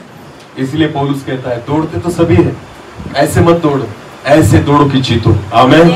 हमें दौड़ना नहीं है, हमें क्या करना है? बोलो बोलो क्या करना है? जीतना है। ये हमारा आत्मिक जीवन होना चाहिए। हालेलुया। कि हम केवल दौड़ने वाले लोग नहीं, हम जीतने वाले लोग हैं। समझ में आ रहा है? तो शॉर्टकट, बोलो बोलो शॉर्टकट। तेल की बोतल पर निर्भर रहना बंद कर दो। समझ में आ रहा है? दूसरे के हाथ पर निर्भर रहना बंद कर दो। अगर हाथ ही चाहिए ना, तो केवल प्रार्थना करो, यीशु तेरा ही हाथ रख मुझ पर। आमीन। क्योंकि वो आज भी रखता, आज भी काम करता, वो आज भी हमारे साथ। वचन में लिखा है कि मैं अंत तक तुम्हारे साथ हूं। किसके साथ? बोलो बोलो किसके साथ? कितने लोग विश्वास करते कि यीशु यहाँ पर है? सच सच सच। तो हम पर हाथ कौन रखेगा? हमें कौन छुएगा? हमें कौन चंगा करेगा? हमारी जिंदगी को कौन बदलेगा? हमारी प्रार्थनाओं को कौन सुनेगा? तो क्यों मनुष्य पर निर्भर रहते हो? तो क्यों मनुष्य की ओर अपनी दृष्टि को लगाते हो? क्यों विश्वास करते हो कि कोई मेरे लिए प्रार्थना करे और मेरी प्रार्थना सुनी जा? अरे प्रभु आपको छूना चाहता है, प्रभु आपके ऊपर अपने हाथ को रखना चाहता है, खुदा आपसे बात करना चाहता है। आमीन। हालेलुया। केवल परमेश्वर चाहता है। अगर ऐसा चाहते हो ना, तो आसान मार्ग को नहीं, कठिन मार्ग को चुनो। हालेलुया। समझ में आ रहा है? हाँ, दूसरों से प्रार्थना करवाना आसान है, पर खुद प्रार्थना करना मुश्किल। बोलो क्या है? अरे बोलो ना। अगर प्रभु के दास की प्रार्थना परमेश्वर सुनता है ना, तो उसका एक कारण होता है कि प्रभु का दास घंटों तक क्या करता है? घुटनों पर क्या करता है? ये आसान है या मुश्किल है? अरे बोलो ना। अच्छे बैठे हो यहाँ पर ना, जैसे खाने के लिए बैठे हो, ऐसे बैठ के दिखाओ ज्यादा टाइम।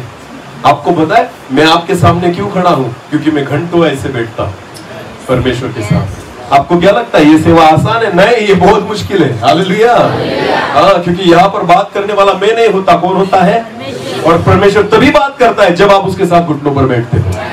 अगर परमेश्वर के सामने मैं घुटनों पर नहीं रहा तो खुदा की आवाज को नहीं सुन पाऊंगा और आपके पास नहीं लेकर आ पाऊंगा। आपको पता है, ऐसे मार्गों को चुनो कि जो कठिन है पर आपको सीधा परमेश्वर से जोड़ देंगे।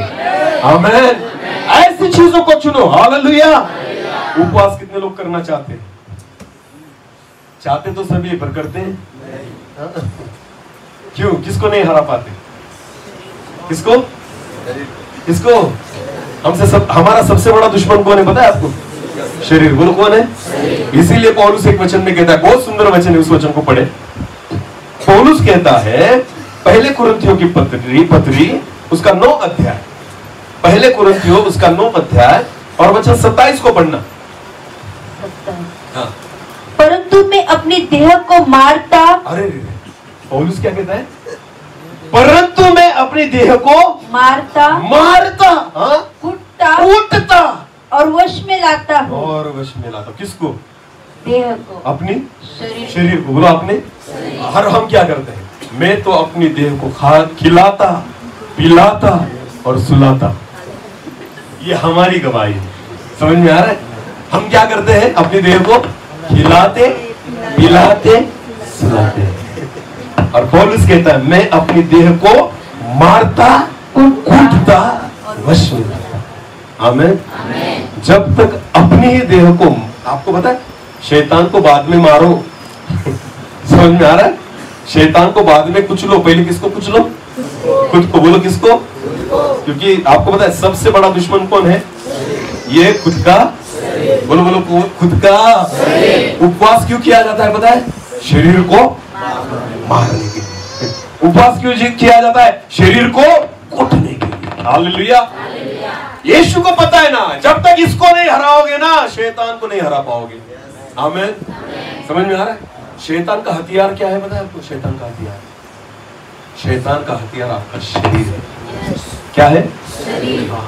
वो आत्मा से कुछ नहीं कर सकता आपकी, वो शरीर से खेलता है।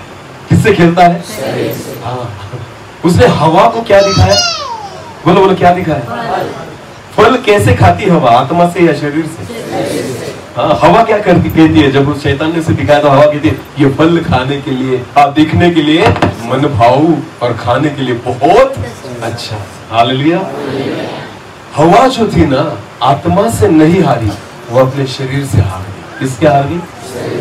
ध्यान देकर सुनिए। दाऊद पता है ना? दाऊद आपको गोलियत को डरा था? वो गोलियत से डरा था?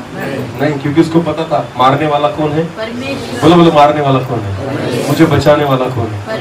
मेरे अंदर रहने वाला कौन? उसने गोलियत को आत्मा से हराया। बोलो कैसे हराया? पर आपको पता है दाऊद को किसने हराया? दाऊद को किसने हराया? जब उसने एक औरत को नहाते हुए देखा। समझ में आ रहा है? गोलियत से जीत गया दाऊद, नहीं हारा गोलियत से। गोलियत के पास ताकत थी, तलवार थी, भाला था, योद्धा था, वो एक शूरवीर था। फिर भी दाऊद ने गोलियत को हरा दिया, उससे नहीं डरा। गोलियत हार गया दाऊद के सामने। पर आपको पता है दाऊद किससे हारा? दाऊद एक औरत से हार गया। बोलो किससे हार गया? एक औरत ने हरा दिया उसको। एक औरत को उसने नहाते हुए देख लिया और दाऊद खुद को नहीं रोक पाया, हार गया दाऊद उससे। समझ में आ रहा है? किसने हराया? शरीर ने। बोलो किसने हराया? शरीर में था, शरीर ने हरा दिया। आपको पता है सबसे बड़ा दुश्मन कौन है हमारा? शरीर। हाँ, तो इसलिए पौलुस कहता है मैं अपने शरीर को मारता और कूटता और वश में लाता हूँ। आमीन। अगर जंगली घोड़े को अगर वश में लाना है ना तो क्या करना पड़ता है? उसको मार कूट कर लगाम डालनी पड़ती है, तब जाकर वो अपने वश में आता है। हालेलुया। अगर आपने जंगल के हाथी को घर लाए या सर्कस में लेकर आए या शेर को लेकर आए, आपको पता है जो रिंग मास्टर होता है ना, मारता, कूटता और वश में लाता, डराता है उनको, डरा के रखता है। समझ में आ रहा है? डरा के रखता है, तो डरता है वो प्राणी। हाथी के यहाँ पर बैठता है ना गर्दन पर एक व्यक्ति जो उसको चलाता है। हाथी को लगता है ना ये मुझसे बलवान है। हाथी को क्या लगता है? ये जो बैठा है ना ये मुझसे, इसलिए वो सुनता है उसकी, क्योंकि उसके पास ऐसी एक बड़ी लाठी होती है जिसको एक नोक होती है जो वो उसको मारता है। समझ में आ रहा है? तो हाथी को लगता है ये बहुत डेंजर है जो यहाँ पर बैठा है। इसकी ताकत मुझसे ज्यादा है, इसलिए वो कहां पर बैठा है? यहां पर बैठा है। ध्यान देकर सुने, मनुष्य में इतनी ताकत है कि हाथी को हरा सके? नहीं। पर मनुष्य ने उसको ऐसे रीति से वश में लाता, मार कुट के, कि उसको लगता है हाथी को ये डेंजर है, मैं शेर से नहीं डरता पर इससे डरता। समझ में आ रहा है? जंगली प्राणी जो होते ना, जंगल के प्राणी, वो सबसे ज्यादा किससे डरते हैं पता है आपको? किससे? मनुष्य से। बोलो किससे? समझ में आ रहा है? वो किसी से नहीं डरते। बाकी जंगल में हाथी को शेर भी दिख जाए ना, हाथी शांत रहते हैं। शेर को हाथी दिख जाए फिर भी शेर शांत रहता है, पर जंगल में अगर मनुष्य दिख जाए ना, वो शांत नहीं रहता, वो टेंशन में आ जाती है, ये क्या करेगा। समझ में आ रहा है? क्योंकि ये मनुष्य जो है ना, वो वैसा ही है। समझ में आ रहा है? मारता कुड़ता वश में लाता। समझ में आ रहा है? ध्यान देकर सुनो। वैसे ही हमारे खुद के शरीर को, अगर हमें पाप से बचाना है ना, खुद के शरीर को क्या करना होगा? मारना, कुटना, और उसे जब वो कहे कि मुझे तंबाकू खानी है, मारो उसे, चुप नहीं खाना। दारू पीने, मारो उसे, कूटो उसे, नहीं खाना। व्यभिचार करना चाहता है, नहीं करने देना, मारो और कूटो उसे। समझ में आ रहा है? तब जाकर उसे वश में ला पाओगे। आमीन। आसान नहीं है, कठिन है, तब जाके जीवन को पाओगे। आमीन। अरे खुद से लड़ना सबसे मुश्किल है। किससे लड़ना? बाकी हम जमाने से लड़ जाएंगे, पर सबसे मुश्किल किससे लड़ना है? खुद से, खुद के स्वभाव से, खुद के अहंकार से। समझ में आ रहा है? नहीं लड़ा जाता, नहीं लड़ा जाता। आपको पता है, बहुत बार मनुष्य जगत से जीत जाता है और खुद से हार जाता है। समझ में आ रहा है? ध्यान देकर सुनिए। दाऊद भी वैसे ही था, सबसे जीतता था, शाऊल से भी जीत गया, गोलियत से भी जीत गया, शेर से भी जीत गया, भालू से भी जीत गया, पर दाऊद खुद से हार गया। ध्यान देकर सुनिए, ये जो शरीर है ना, हमें इसको ही कुटना, मारना और वश में लाना पड़ेगा। आमीन। तब जाकर जीवन को पा सकते हो। हालेलुया। प्रार्थना करने के लिए कठिन मार्गों से ही जाना पड़ता है, प्रभु में बढ़ने के लिए कठिन मार्ग से। आसान शॉर्टकट कुछ भी नहीं। ध्यान देकर सुनिए, कुछ भी आसान नहीं। जितने परमेश्वर के दासों ने सेवा और लोगों को आलसी बना के रखा है, आओ हमारे पास आओ, चंगाई को लेकर जाओ, ऐसे लोग कभी उद्धार को नहीं पा सकते, क्योंकि उनके लिए चंगाई महत्वपूर्ण है, उद्धार नहीं। ध्यान देकर सुनना, मैं एक बात बताना चाहता हूं, उद्धार को पाना आसान है, पर उद्धार को लेकर जीना मुश्किल है। समझ में आ रहा है? हाँ, पा लेना तो बहुत आसान है। यीशु मसीह पर विश्वास कर लिया और अपने मुंह से कबूल कर लिया तो वचन कहता है हो गया तुम्हारा उद्धार। और उसके बाद क्या? वहां से तो आत्मिक जीवन की शुरुआत होती है। आमीन। आत्मिक जीवन पाना आसान है, जीना आसान नहीं। समझ में आ रहा है? कोई भी व्यक्ति आत्मिक जीवन को पा सकता है विश्वास करके, पर जी नहीं सकता, क्योंकि जीने के लिए केवल विश्वास नहीं, आपको खुद को मारना, कूटना और वश में लाना, तब जाकर जीत पाओगे। आमीन। जैसे आपको प्रभु यीशु मसीह ने चुना, उसी दिन से आप शैतान के दोस्त नहीं, क्या बन गए? बोलो बोलो, क्या बन गए? एक स्टोरी बताता हूं, ध्यान देकर सुनो। एक बार शैतान के दूत, बोलो क्या? शैतान के, जैसे परमेश्वर के दूत होते हैं ना, वैसे किसके दूत हैं? क्योंकि शैतान अकेला आया ऊपर से, लूसीफर अकेला आया नहीं, उसके साथ 1/3 भी नीचे फेंके गए थे, बराबर है ना? तो ये 1/3 दूत उसके साथ हमेशा रहते हैं। ध्यान देकर सुनो। तो एक बार क्या हुआ, शैतान के दूत शैतान को ढूंढ रहे थे कि हमारा बॉस कहाँ है, वो उसको ढूंढ रहे थे कि साहब कहाँ गए, ऐसा। तो उन्होंने सोचा कि शैतान कहाँ मिलेगा, तो उन्होंने सोचा थोड़ा कि जहां पाप चल रहा है वहां कौन होगा? शैतान। तो वो दारू के अड्डे पर गए। कहां पर गए? उनको लगा शैतान वहां पर मिलेगा। उन्होंने जाकर देखा उस बियर बार में वगैरह वगैरह, पर उसको शैतान नहीं मिला। तो उनको लगा अरे यहाँ पर तो नहीं है। फिर उन्होंने सोचा कि जहां पर लोग पत्ती वगैरह खेलते हैं ना, वहां पर होगा। वहां पर गए, वहां पर ढूंढा, वहां पर भी शैतान नहीं था। फिर उन्होंने सोचा जहां व्यभिचार चल रहा है, गंदी बातें चल रही है, वहां पर तो जरूर होगा। तो वहां पर ढूंढने गए शैतान को, वहां पर ढूंढा, वहां पर भी नहीं मिला। फिर एक जगह पर लोग है ना एक दूसरे को मार रहे थे, बहुत बड़ा दंगा चल रहा था। तो उनको लगा जरूर शैतान वहां पर होगा। वहां पर गए, और वहां पर भी देखा, पर वहां पर भी शैतान नहीं मिला। फिर उसके दूत ऐसे ही घूमते घूमते घूमते सुबीर में आए। बोलो कहाँ आए? सुबीर में। और बस चर्च के बाहर एक पेड़ था। इस चर्च के बाहर क्या था? उस पेड़ के ऊपर शैतान बैठा था। कहाँ बैठा था? पेड़ के ऊपर। फिर उसके दूत आए शैतान के पास और उसको कहा, हे महाराज, हमने सारी जगह पर ढूंढा, जहाँ दारू पी रहे थे, जहाँ लोग पत्ते खेल रहे थे, जहाँ पर व्यभिचार चल रहा था, जहाँ लोग एक दूसरे को मार रहे थे, आप वहां पर नहीं थे, और आप इस चर्च के बाहर क्या कर रहे हो? तो शैतान ने कहा, जो पी रहा है वो मेरा ही है, जो व्यभिचार कर रहा है वो भी, जो एक दूसरे को मार रहा है वो भी, पर इस चर्च में जो बैठे हैं ना वो मेरे, तो मुझे इनको चुराना, मुझे इनको चुराना। ध्यान देकर सुने, शैतान जगत के लोगों के पीछे नहीं, हमारे पीछे हाथ धोकर रहा है। समझ में आ रहा है? ये ध्यान देकर सुनना, हमेशा सचेत रहो। आमीन। क्योंकि जिस मार्ग को हमने चुना है ना, जिस दिन आपने यीशु मसीह पर विश्वास रखा, उस दिन शैतान की हिट लिस्ट पर आप आ गए हो। समझ में आ रहा है? उसने उसके शैतान के दूतों को हमारे पीछे लगा दिया, इसको पकड़ना, जब भी चांस मिले इसको पाप में गिराओ। समझ में आ रहा है? उसी का पगार खाते हैं शैतान के दूत, उसी का पगार लेते हैं। समझ में आए? कि एक आत्मा अगर पाप में गिर जाए तो पूरे दूत उसके पार्टी मनाते, और वही आत्मा अगर उद्धार को पाए तो पूरा स्वर्ग पार्टी मनाते हैं। हालेलुया।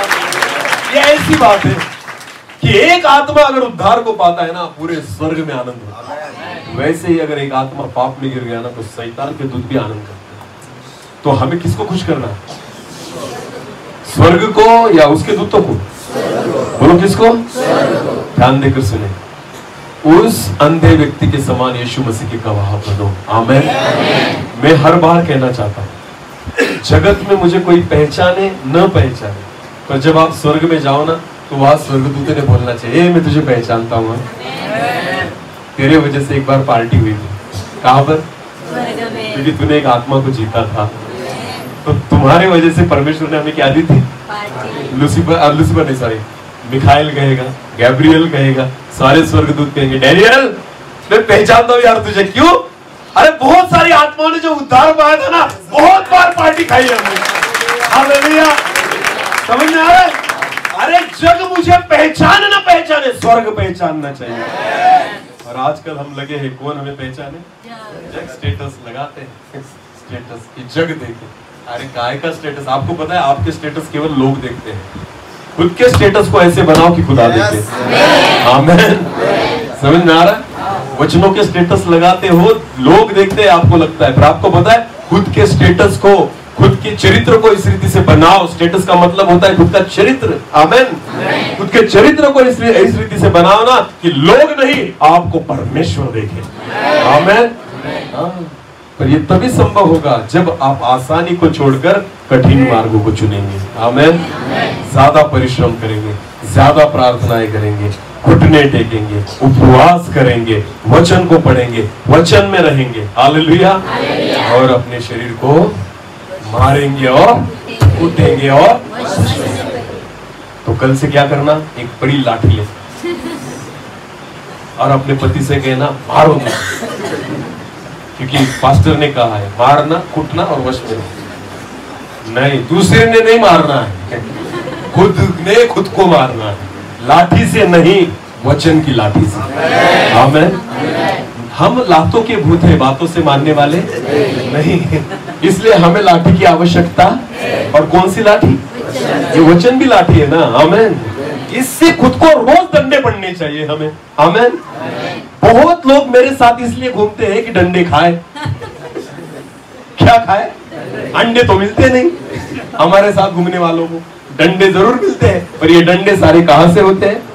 वचन से। बोलो कहां से होते हैं? और ये डंडे आपको जीवन दिलाएंगे। हालेलुया। विश्वास करें कि ये वचन के डंडे आपको जरूर क्या दिलाएंगे? जीवन दिलाएंगे। बोलो क्या दिलाएंगे? हालेलुया। भजन संहिता 23 को पढ़ना। भजन संहिता 23।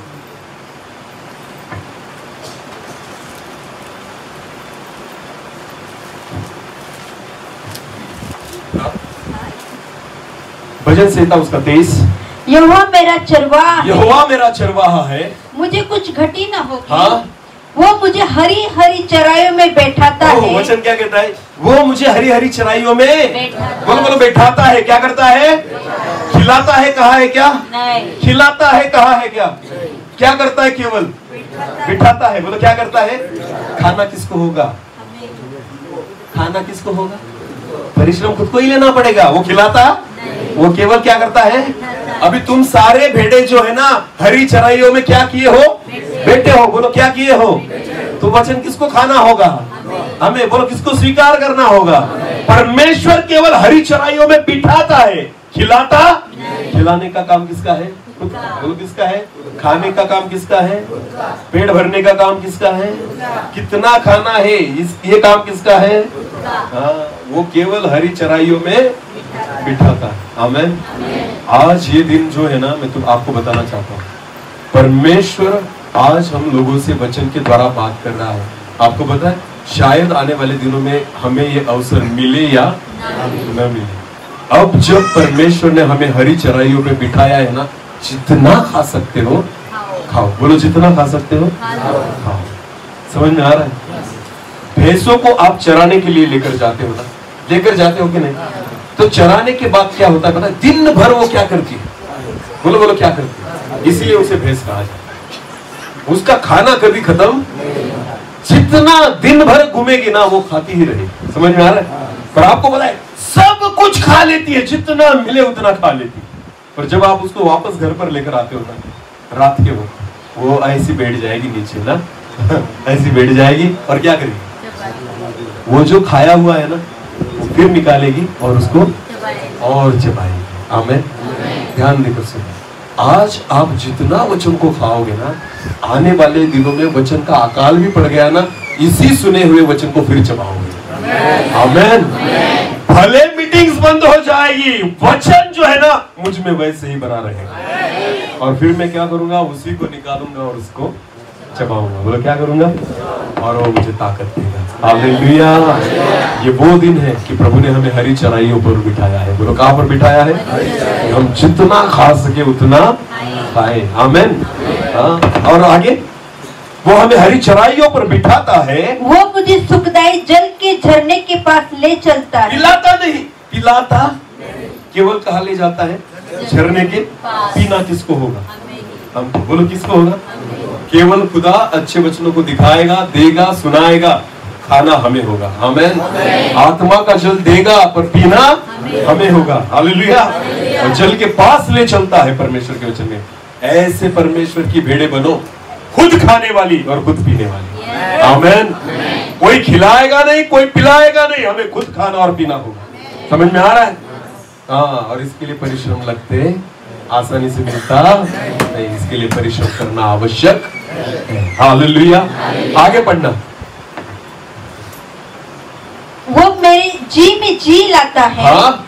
धर्म के मार्गों में वो अपने नाम के निमित्त मेरी अगुवाई करता है। हाँ? चाहे मैं घोर अंधकार, चाहे मैं घोर अंधकार की भरी हुई तराई में होकर भरी चलूं, हुई तराइयों में होकर चलूं, तो भी हानि से न डरूंगा। तो भी किसी हानि से नहीं डरूंगा, क्योंकि तू मेरे साथ रहता है। क्योंकि तू मेरे साथ रहता है। तेरे सोटे और तेरी लाठी से, तेरे सोटे और तेरी लाठी से मुझे शांति मिलती। मुझे क्या मिलती है? शांति। इस लाठी से हमें मृत्यु नहीं मिलती, हमारा नाश नहीं होता, पर यह ऐसी लाठी है जिससे मुझे शांति मिलती है। आमीन। यार ये कैसी लाठी है ना? जगत की लाठी तो हमें शांति देती है? नहीं। तो क्या देती है? गुस्सा। जगत की लाठी शांति देती है? नहीं। जब मैं छोटा था ना, बहुत पीटते थे हमें स्कूल में हमारे टीचर, क्योंकि हम भी अच्छे नहीं थे। समझ में आ रहा है? जब लाठी पड़ती थी ना तो बहुत देर तक तकलीफ होती थी, ऐसे ऐसे करते थे। समझ में आ रहा है कुछ? मैं अभी भी टीचर हूँ पर किसी को मारता नहीं। ध्यान देकर सुनो, मैंने आज तक मेरे बच्चों को जो स्कूल में ना किसी को लाठी नहीं मारी, पर मैं ऐसा बोलता हूँ ना, वो कहते मार लेता तो अच्छा होता। समझ में आ रहा है? बच्चे कहते मार लेता ना तो भी अच्छा होता, बोल मत क्योंकि ये लाठी से भी ज्यादा लगता है। हालेलुया। ध्यान देकर सुनो, ये ऐसी लाठी है ना जो हमारा नाश नहीं करती, हमारा घात नहीं करती, हमें तकलीफ नहीं, हमें शांति देती है। तो क्या देती है? तेरी लाठी और तेरे सोटे से मुझे क्या मिलती है? शांति मिलती। तो ऐसी लाठियां तो बहुत पड़नी चाहिए हम पर। आमेन। कुछ लोगों को अच्छा नहीं लगता ना, डायरेक्ट बोलो, हमें ये खुद को क्या समझता है, डायरेक्ट बोलता है, हमारे पापों को दिखाता है, अरे भाई ये लाठी है, खाएगा शांत पड़ा रहेगा। आमेन। इसको जितना खा सकते हो इन दिनों में खाओ। आमेन। आपको पता है वचन, जब आप मीटिंग्स में जाओ, किसी कन्वेंशन में जाओ, बड़ी बड़ी मीटिंग्स में जाओ, चर्च में जाओ, क्यों जाना है पता है हमें? क्यों जाना है वहां पर? लाठी खाने के लिए। बोलो किसके लिए? प्रार्थना करके बैठना, हे प्रभु आज तेरी लाठी पड़े मुझ पर, क्योंकि ये मुझे क्या देगी? अरे बोलो क्या देगी? हालेलुया। ध्यान देकर सुने, क्योंकि ये लाठी मेरे उद्धार के लिए है, ये लाठी मुझे सिखाने के लिए है, ये लाठी मुझे बचाने के लिए है, ये लाठी जो है मुझे मार्गों पर चलाने के लिए, ये लाठी मुझे सुधारने के लिए है। आमेन। ये मुझे अनंत काल की शांति देगी। तो ऐसी लाठियां पड़े हम पर। आमेन। तो प्रभु से यही प्रार्थना करना हर रविवार, हे प्रभु तेरे दास की उद्धारा मुझे क्या कर? लाठी चला, जितना मार सकता है मार, सुधर जाऊंगा। आमेन। समझ में आ रहा? हाँ, ध्यान देकर सुन, ये ऐसी लाठी है जो हमें जीवन देती है। लाठी खाना आसान है या मुश्किल? लाठी खाना हमारी नजर में आसान है या मुश्किल? मुश्किल। तो इसलिए खुदा कहता है, इसे क्या कहा है परमेश्वर ने? हर व्यक्ति वचन को स्वीकार नहीं कर पाता, क्योंकि ये क्या है? हाँ, इसलिए लोग आसानी से जाते हैं। वचन मत बोलो, मनोरंजन करो, हंसाओ हमें नचाओ, हमारे लिए प्रार्थना करो, तेल की बोतल दे दो 10 वाली 100 में, वो चलेगा हमें, पर लाठी मत बरसाओ। समझ में आ रहा? हाँ, भीड़ तो वहां पर रहती है, वाह कितना अच्छा वचन था, बहुत अच्छा मनोरंजन हो गया, 3 घंटे कैसे निकल गए पता भी नहीं चला, और तू पापी था, पापी है, और पापी ही मरेगा, क्योंकि लाठी पड़ी ही नहीं। लाठी पड़ी नहीं। समझ में आ रहा है? समझ में आ रहा है? फूल जो होते हैं ना, फूल बताया ना, फूल किस पर डाले जाते हैं? जिंदा लोगों पर या मुर्दों पर? हाँ? तो जब आप पर फूल बरसे ना, तो समझ लेना आप जिंदा। हालेलुया। और लाठियां और पत्थर किस पर मारे जाते हैं? हाँ? मुर्दों पर कोई मारेगा? मुर्दों पर तो क्या डालेंगे? जिंदा रहोगे ना तो लोग पत्थर मारेंगे तुम्हें, और मर गए तो वही पत्थर डालने वाले वही डालेंगे, बहुत, और इतना धीरे डालेंगे कि लगना नहीं चाहिए।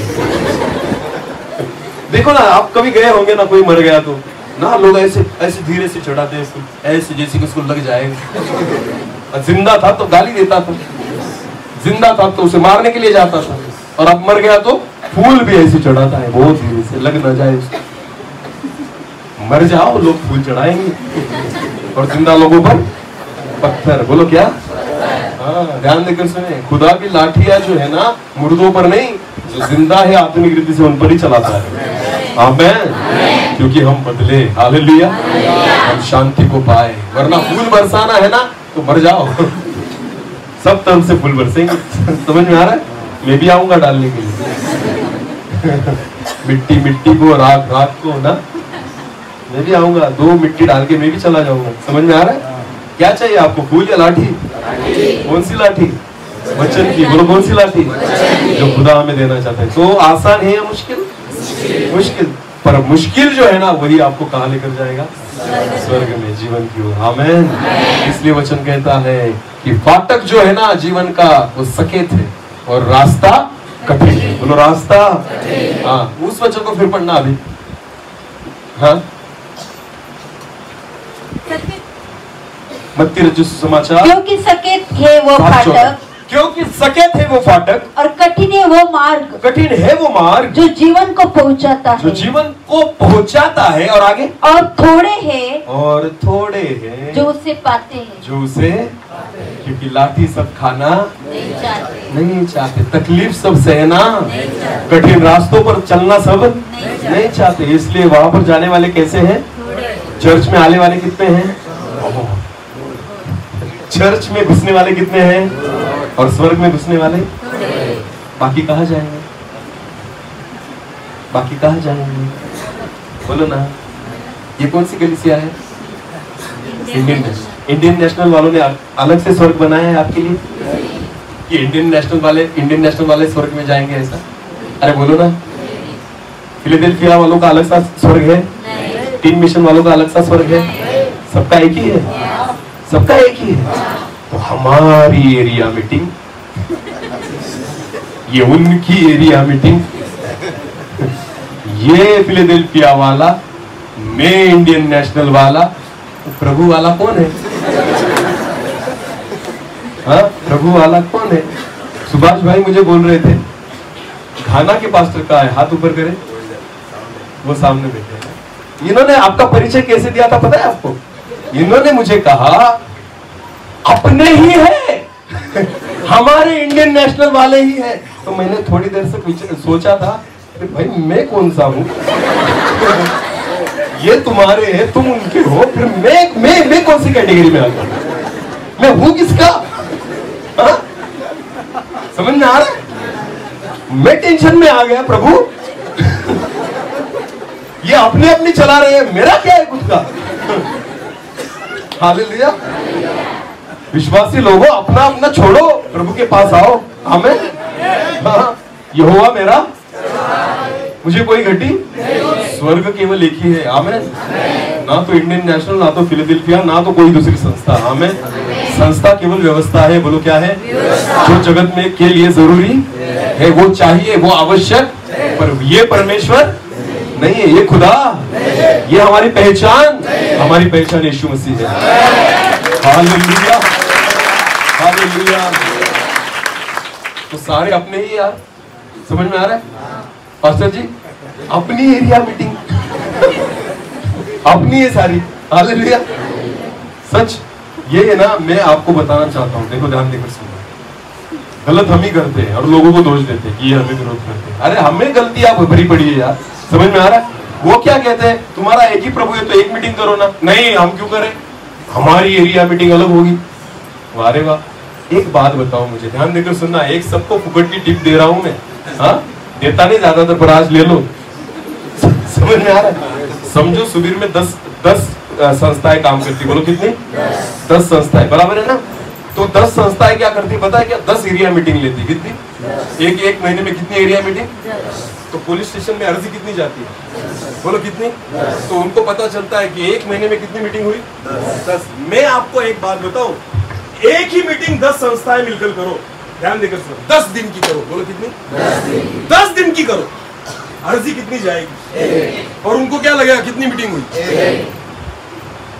हम करते ही उतना ही है, पर दिखाता ज्यादा है। देखो हमने कितनी मीटिंग्स की? 10। अरे मैं कहता हूं सब मिलकर 10 करो, 10 दिन की मीटिंग करो, पर सब साथ मिलकर करो। एक ही अर्जी वहां पर भेजो कि हम 10 दिन की मीटिंग कर रहे हैं। हालेलुया। वो भी कहेंगे विरोध करने वालों को, अरे इन्होंने 10 नहीं मीटिंग की, इन्होंने तो एक ही मीटिंग की। आमीन। और हम दोष उनको लगाते हैं कि वो लोग विरोध करते हैं, वो विरोध नहीं करते, हम गलत बातें कर रहे हैं। समझ में आ रहा है? यीशु मसीह के लहू से खरीदे गए लोग हो, एक हो जाओ। आमीन। प्रभु के नाम से, हाँ, भेड़े हैं हम उसकी। हालेलुया। ये सारी व्यवस्थाएं हैं, इनके पीछे नहीं, हमें प्रभु के पीछे चलना है। ये प्रभु के दास है ना जो आपको लेकर चल रहे हैं, मैं उनसे भी विनती करूंगा, लोगों को संस्थाओं के पीछे नहीं, लोगों को यीशु मसीह के पीछे चलाएं। मैं कभी किसी भी चर्च में, किसी भी गांव में संस्थाओं के बैनर देखकर नहीं जाता, मैं केवल प्रभु के लोग देखकर जाता हूं। हालेलुया। मुझे कुछ फर्क नहीं पड़ता कि किसने बुलाया है। बहुत बार मैं बाद में पूछता हूँ, अभी मुझे पता चला कि ये इंडियन नेशनल का चर्च है, वरना मैं पूछता भी नहीं कौन सी कलीसिया, मुझे कुछ फर्क नहीं पड़ता, क्योंकि हम सब यीशु मसीह में एक। बोलो क्या है? एक है। हालेलुया। पर ये जो संस्था है ना, इनके पीछे चलना आसान है। बोलो क्या है? और यीशु के पीछे चलना मुश्किल है। आमीन। अलग अलग बैठना आसान है, और साथ में आना, बोलो साथ में आना, अलग अलग बैठो आप, बहुत आसान है। हाँ, तू मेरा मुंह ना देख, मैं तेरा नहीं देखता, ये आसान है। पर जब एक दूसरे के सामने आकर बैठना होता है तो मुश्किल है। मैं देखना नहीं चाहता, फिर भी आ गया। समझ में आ रहा है? अरे यहाँ पर देखो, वरना वहां पर भी नहीं देख पाओगे। समझ में आ रहा है? हाँ, स्वर्ग में सारे लोग आपको अच्छे लगने वाले नहीं, परमेश्वर को अच्छे लगने वाले रहेंगे। आमीन। तो जिसका मेरे साथ नहीं जमता, अगर खुदा के साथ जमता हो तो परमेश्वर उसको उठा लेगा। समझ में आ रहा है? हाँ, नहीं तो वहां पर जाकर भी प्रभु से लड़ोगे, प्रभु इसको क्यों लाया यहाँ पर? हाँ, इसको क्यों लाया? ये मुझे बिल्कुल पसंद नहीं। प्रभु कहेगा तू नीचे जा, मुझको पसंद था मैंने ले लिया। हालेलुया। हाँ, ध्यान देकर सुने, जितना आसान लगता है उतना आसान नहीं है। खुद से विरोध करना सीखे। हालेलुया। खुद को मारना और कूटना और वश में लाना सीखे, क्योंकि परमेश्वर चाहता है जीवन का मार्ग सकेत है और रास्ता कठिन है। हालेलुया। आसानी के पीछे जाओगे तो एक ही रास्ता है जो हमें नाश की ओर लेकर जाता है, जो बहुत आसान है, जिसके लिए आपको कुछ भी करना नहीं पड़ता। प्रार्थना मत करो, कहाँ जाओगे? बाइबल मत पढ़ो, कहाँ जाओगे? चर्च में मत आओ, कहाँ जाओगे? समझ में आ रहा है? जैसे जीना है वैसे जो, कहाँ जाओगे? कुछ करना पड़ा? कुछ भी नहीं करो, कहाँ जाओगे?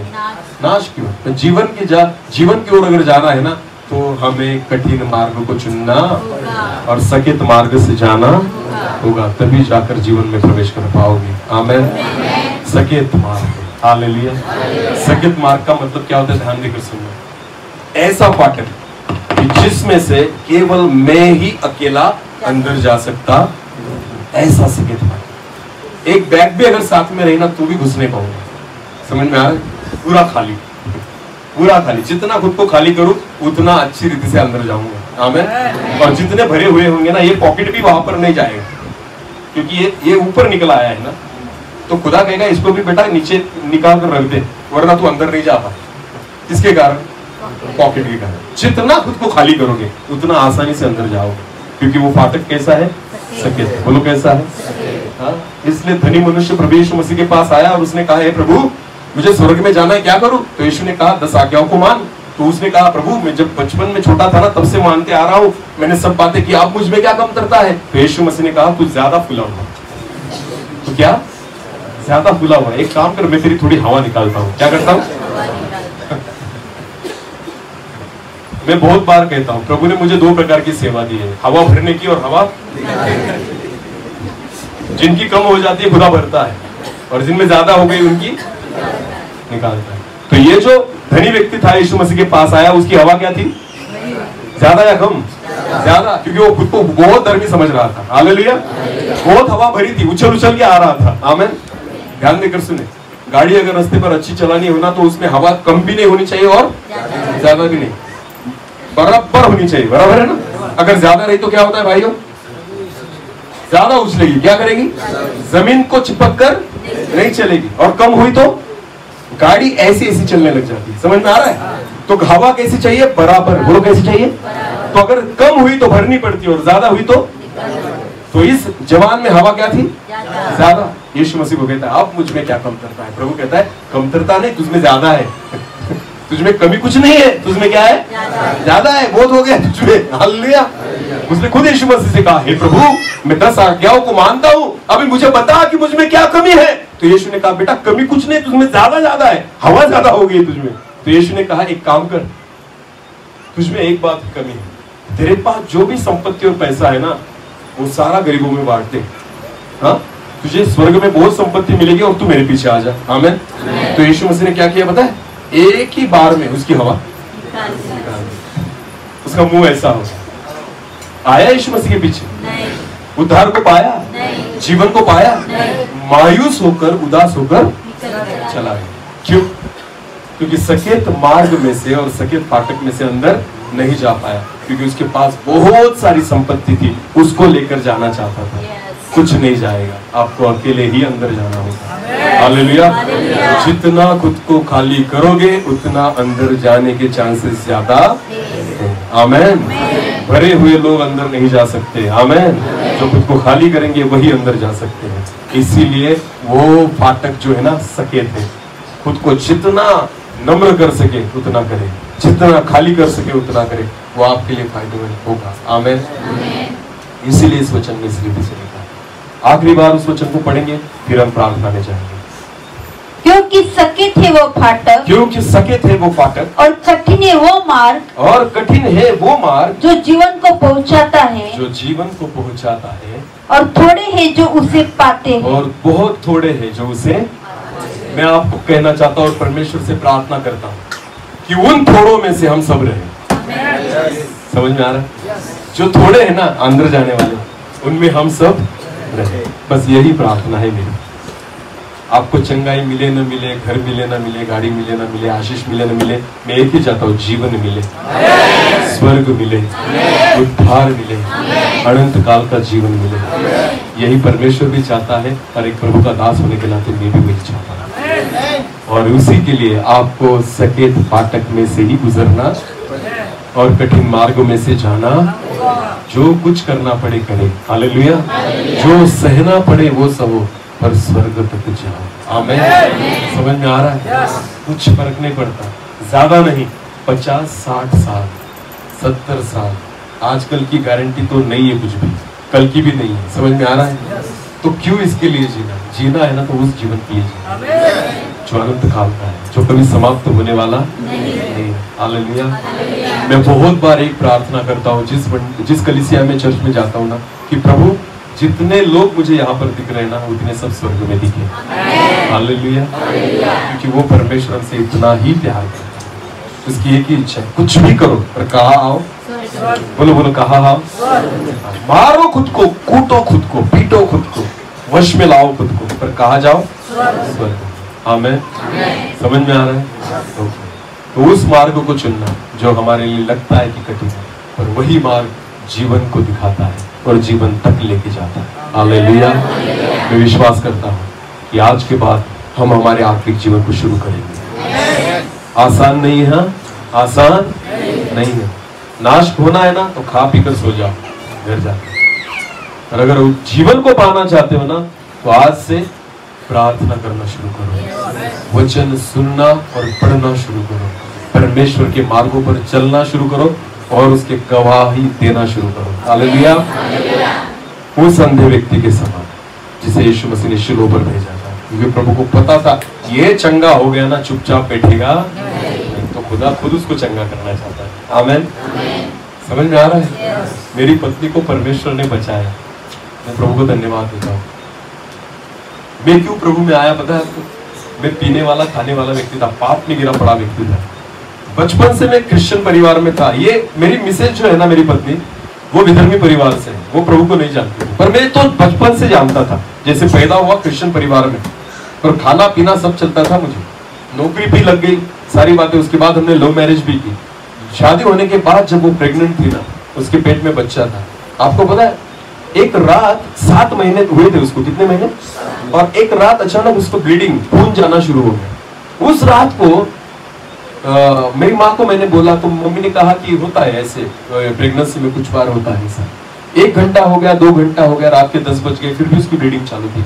फिर मैंने माँ को फिर बोला, तो माँ को भी टेंशन आ, 12 बजे तक खून बह रहा था। फिर हमने वहां से, जहाँ में रहता था वहां से गाड़ी ली हमने एक, और रात के 12 बजे वहां से हम निकले, और फिर हम पिंपल ले रहा है। पिंपल लेके डॉक्टर ने कह दिया कि ये यहाँ पर नहीं, साकरी लेकर जाओ, क्योंकि बहुत लहू बह चुका था।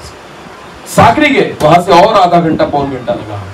पूरा जो सीट था ना वो लहू से भर गया था, खून से भर गया था। आपको पता है, उस रात मेरी पत्नी मुझे कह रही थी कि आज शायद मैं मर जाऊंगा। उसको ना चक्कर आने लग गई थी, उसको समझ में आ रहा था, उसको सांस लेने में तकलीफ होने लगी थी, क्योंकि खून पूरा बह चुका था। वो मुझे बोल रही थी कि मुझे लगता है आज मैं मर जाऊंगी, अगर बच्चा जिंदा रहा ना तो आप उसे संभालना। आपको पता है, जब उसने मुझे ये कहा ना गाड़ी में, तो मेरे हाथ ऐसे ऐसे करने लग गए थे, क्योंकि मुझे पता चल गया था ये नहीं बचेगी। जैसे हम साकरी गए, डॉक्टर ने देखा, उन्होंने अंदर लिया, डॉक्टर ने मुझे बुलाया और कहा, मुझे नहीं लगता कि तेरी पत्नी बचेगी, ना कि तेरा बच्चा बचेगा। बच्चा तो मर चुका होगा, पर तेरी पत्नी भी बचेगी उसकी कोई गारंटी नहीं। आपको पता है, मुझे एक सिग्नेचर करने को बोला, और उन्होंने कहा हम केवल प्रयत्न करते हैं बचाने का, पर फिर भी हमें नहीं लगता। उस समय मुझे कौन याद आया? बोलो कौन आया? कौन याद आया? परमेश्वर। बचपन से जानता था उसे, पर कभी प्रार्थना करना पता, उसका भय मानना पता, उस पर विश्वास करना पता। दारू पीता था, सिगरेट पीता था, तंबाकू खाता था, तब भी मेरे जेब में थी तंबाकू। आपको पता है, उस रात के 2-2:30 बजे एक परमेश्वर के दास को मैंने फोन किया, क्योंकि मुझे पता था अब डॉक्टर ने कह दिया मैं नहीं बचा पाऊंगा, तो कौन रहेगा फिर बचाने वाला? परमेश्वर। तब मैंने फोन किया, परमेश्वर के दास ने रात को 2:30 बजे फोन उठाया, और मैंने उनको बोला कि मेरी पत्नी को डॉक्टर ने कहा है कि वो मर जाएगी, उस बच्चा तो मर ही चुका होगा। तब उस परमेश्वर के दास ने मेरे लिए प्रार्थना की, मेरी पत्नी के लिए प्रार्थना की, रात के 2:30-3 बजे। और उन्होंने मुझे कहा, ब्रदर विश्वास करें, परमेश्वर ने आपकी पत्नी को बचाया है और आपके बच्चों को भी सुरक्षित रखा है। आपको पता है मुझे विश्वास नहीं था, मुझे बिल्कुल भरोसा नहीं था, क्योंकि मुझे पता था डॉक्टर ने क्या कहा है, बचेगी, बच्चा बचेगा, तो हमारा भरोसा किस पर होता है? डॉक्टर की रिपोर्ट पर। समझ में आ रहा है? फिर भी मेरा भरोसा नहीं था। बस 10 मिनट में एक नर्स बाहर आई और उन्होंने मुझे एक साइन करने को बोला। वहां पर मैंने पढ़ा, सन लिखा था। मैंने कहा सन क्यों लिखा? तो उन्होंने कहा आपको बेटा हुआ। क्या कहा? आपकी पत्नी भी जिंदा है और आपका बच्चा भी है। हालेलुया। वो मरने वाला बेटा आज 12वीं की कक्षा में। हालेलुया। और वो मेरी पत्नी आज भी यहाँ पर है। आमेन। आपको पता है प्रभु को पता था अगर इसको बचा लिया ना तो ये गधा हमेशा मेरे लिए खड़ा है। हालेलुया। ये गधा मेरे काम का है, इस पर ही मैं बैठूंगा। आमेन। इसलिए मेरे खुदा ने मुझे और मेरी पत्नी को और मेरे परिवार को बचा लिया। उसको पता है गवाह बनूंगा। हालेलुया। तो आज भी मैं थकता हूँ, आज भी मेरे पैसे जाते हैं, आज भी मुझे बहुत तकलीफ होती है, हम बहुत सारी तकलीफों में से जाते हैं, पर मुझे पता है खुदा ने इसीलिए तो चुना है। उसको भरोसा था कि ये गधा हर वक्त मेरे काम आएगा। आमीन। हाँ, आज भी इस गधे पर यीशु मसीह बैठा है और जहां लेकर जाता है मैं जाता हूँ, पूछता भी नहीं कहाँ लेकर जा रहा है, क्योंकि मुझे पता है बेटा कौन है। बोलो बेटा कौन है? तो यीशु जहां लेकर जाए तो गधे को जाना ही होगा। समझ में आ रहा है? गधे ने अपना जीपीएस नहीं लगाया, खुदा ने लगाया। वो जहां लेकर जाएगा अपन जाना है। आमीन। आपको पता है प्रभु को पता होता है कि आप उसके लिए क्या करोगे, फिर मांगने की जरूरत नहीं, वो दे देता है। आमीन। सारी चीजें खुदा देता है। प्रभु ने दिया। आज मेरे बेटे को भी आशीषित किया, पत्नी को आशीषित किया, और एक हमारी छोटी बेटी भी है। आमीन। प्रभु ने हमारे पूरे परिवार, हमारे पास खाने के लिए भी नहीं रहता था तब कुछ भी। आपको पता है जब वो प्रेग्नेंट थी ना तो हम जिस हॉस्टल में रहते थे पगार भी नहीं था तब हम उस हॉस्टल में से जो मिलता था ना वो खा लेते थे। वो प्रेगनेंसी में भी वही खाते थे। कुछ नहीं था हमारे घर में, कुछ भी नहीं। सपना भी नहीं आता था हमें कि हम अच्छे घर में रहेंगे, गाड़ी मिलेगी, अच्छे कपड़े मिलेंगे, कुछ भी नहीं। मैं खाता पीता था। मैं तो दारू पी के भूल जाता था कि मैं कौन सी परिस्थिति में, पर वो तो नहीं पीती थी ना, वो तो टेंशन में ही रहती थी कि क्या होगा हमारा। पर आपको पता है जिस दिन प्रभु ने इस गधे को चुन लिया, हालेलुया, सारी परिस्थिति बदल गई। वचन में लिखा है जिस गधे पर यीशु मसीह बैठ गया ना, लोग अपने नए कपड़े उसके पैरों के पास डालते हैं। आज भी नए कपड़े लोग पैरों के पास डाल के निकल जाते हैं। आमीन। सारी अच्छी वस्तुएं खुदा ने हमारे पैरों के नीचे रखी है। समझ में आ रहा है? सारी अच्छी वस्तुओं को खुदा ने हमारे पैरों के नीचे रखा। क्यों? क्योंकि गधे पर कौन बैठा है? हाँ, तो नए कपड़ों पर कौन चलेगा? यीशु नहीं चलेगा। बोलो कौन चलेगा? सारे, आपको पता है सारा सत्कार आदर सम्मान किसका हो रहा है? गधे का। पर बैठा कौन है? हालेलुया। ध्यान देकर सुनना। आज मुझे शॉल मिली ना, ये शॉल गधे को मिली। बोलो किसको मिली? पर गधे को क्यों मिली? क्योंकि बैठा कौन है? गधे को लगता है अरे मुझे मिली। नहीं गधे, तुझे नहीं, ये यीशु को मिली है। हालेलुया। अगर तुझ पर यीशु नहीं बैठता तो तुझे कोई नहीं देता। आमीन। समझ में आ रहा है? ध्यान देकर सुनिए। मैं टीचर हूँ इसलिए प्रभु की सेवा नहीं करता। हाँ, बिल्कुल नहीं। आपको पता है मैं केवल एक गधा हूँ जिस पर यीशु मसीह बैठा है, और जब तक वो बैठा रहेगा ये गधा ऐसी सेवा करेगा। हालेलुया। मुझे कोई फर्क नहीं पड़ता। आमीन। कुछ मिले या ना मिले, प्रभु की स्तुति। मुझे पता है मेरा प्रभु मुझे भूखा रहने। लोग कहते हैं अपने बच्चों के लिए कुछ करो, उनके लिए बैंक बैलेंस करो। मैं कहता हूं अगर मैं करूंगा तो खुदा छोड़ देगा। आपको पता है मुझे पूरा विश्वास है। जितने लोग मुझे सुन रहे ना, ध्यान देकर सुने, आने वाले 5 सालों में आप देखोगे कि हमारे बच्चों को खुदा ने कितना आशीषित किया। विश्वास के साथ बोलता हूँ, 1 रुपया नहीं मेरे बैंक बैलेंस में कि जो मैंने बच्चों के लिए जमा किया है, बिल्कुल नहीं। सारा आज सेवा के लिए लुटा रहा हूँ, पर मुझे फिर भी विश्वास है सबसे बढ़कर खुदा मेरे बच्चों को आशीष देगा। इसका एक कारण है, जिस विश्वास से हमने बोया है ना, उसी विश्वास के साथ कटनी भी करेंगे। आमीन। भरोसा रखो, वो जीवित परमेश्वर है। आमीन। वो कभी हमें कुछ भी घटी पड़ने, यहोवा मेरा मुझे कोई घटी उत्तम पदार्थों से ही तृप्त करेगा। आमीन। ध्यान देकर सुनिए, जितने प्रभु के दास यहाँ पर बैठे हैं मैं आपको विश्वास के साथ कहना चाहता हूँ, अपनी दौड़ को विश्वास के साथ पूरी करना। मैं आपको बताना चाहता हूँ, इतने बड़े सिंहासन को पाओगे ना, मैं आपको बताना चाहता हूँ, आपने कभी सोचा भी नहीं होगा। हालेलुया। हाँ, प्रभु के दासों के लिए एक बड़े प्रतिफल को परमेश्वर ने रखा है। आमीन। लोग भले आपको कंगाल समझते हो, लोग भले आपको गरीब समझते हो, लोग भले आपको फेल्योर समझते हो, पर मैं आपको विश्वास के साथ कहता हूँ, इनको कोई नहीं पहचानता, सारा स्वर्ग आपको पहचानता है। हालेलुया। विश्वास करें, विश्वास करें। पिछले दिनों में एक परमेश्वर के अच्छे सेवक नवापुर विस्तार में जो प्रभु में सो गए, उस वक्त मेरी मीटिंग वहीं पर चल रही थी एक गांव में।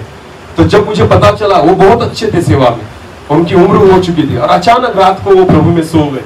और फिर दूसरे दिन जब मैं उनके अंत यात्रा में गया था, इतनी भीड़, इतने लोग, क्योंकि उनकी सेवा ही अच्छी थी। आमीन। लोग इतना आदर के साथ उन्होंने उनकी अंतिम यात्रा की थी।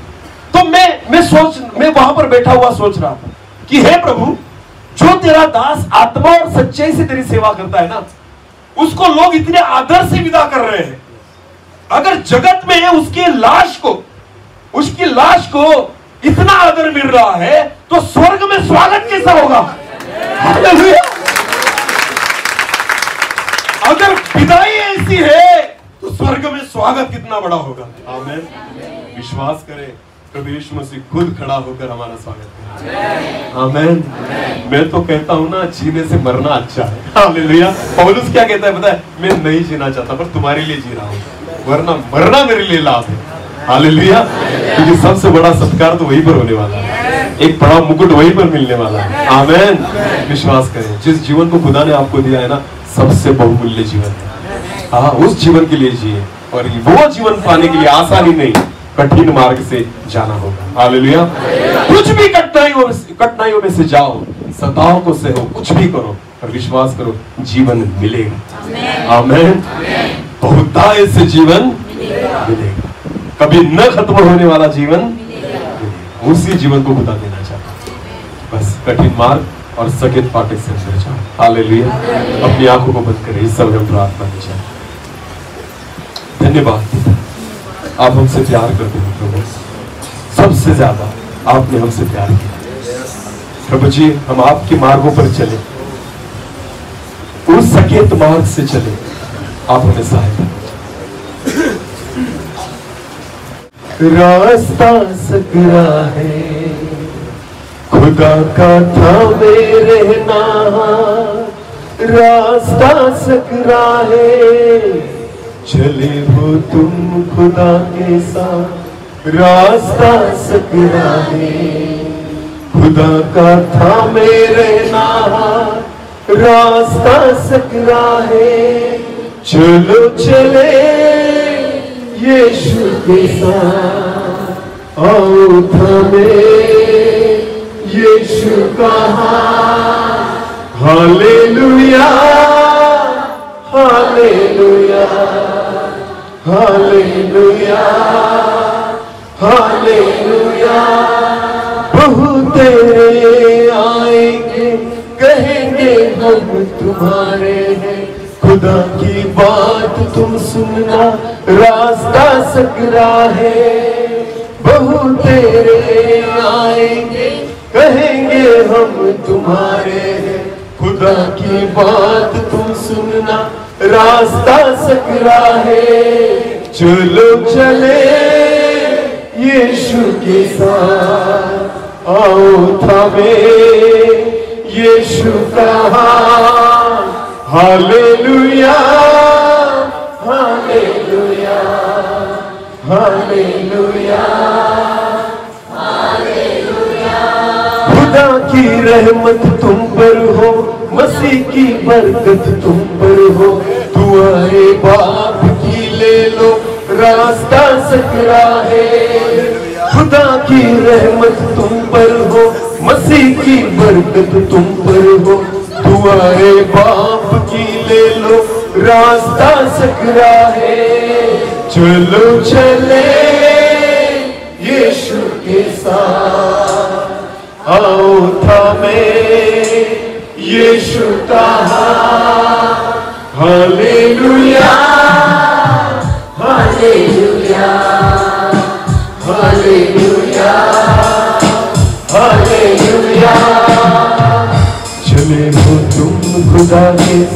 रास्ता सकरा है, खुदा का नाम रहना रास्ता सकरा है। चले हो तुम खुदा के साथ रास्ता सकरा है, खुदा का नाम रहना रास्ता सकरा है।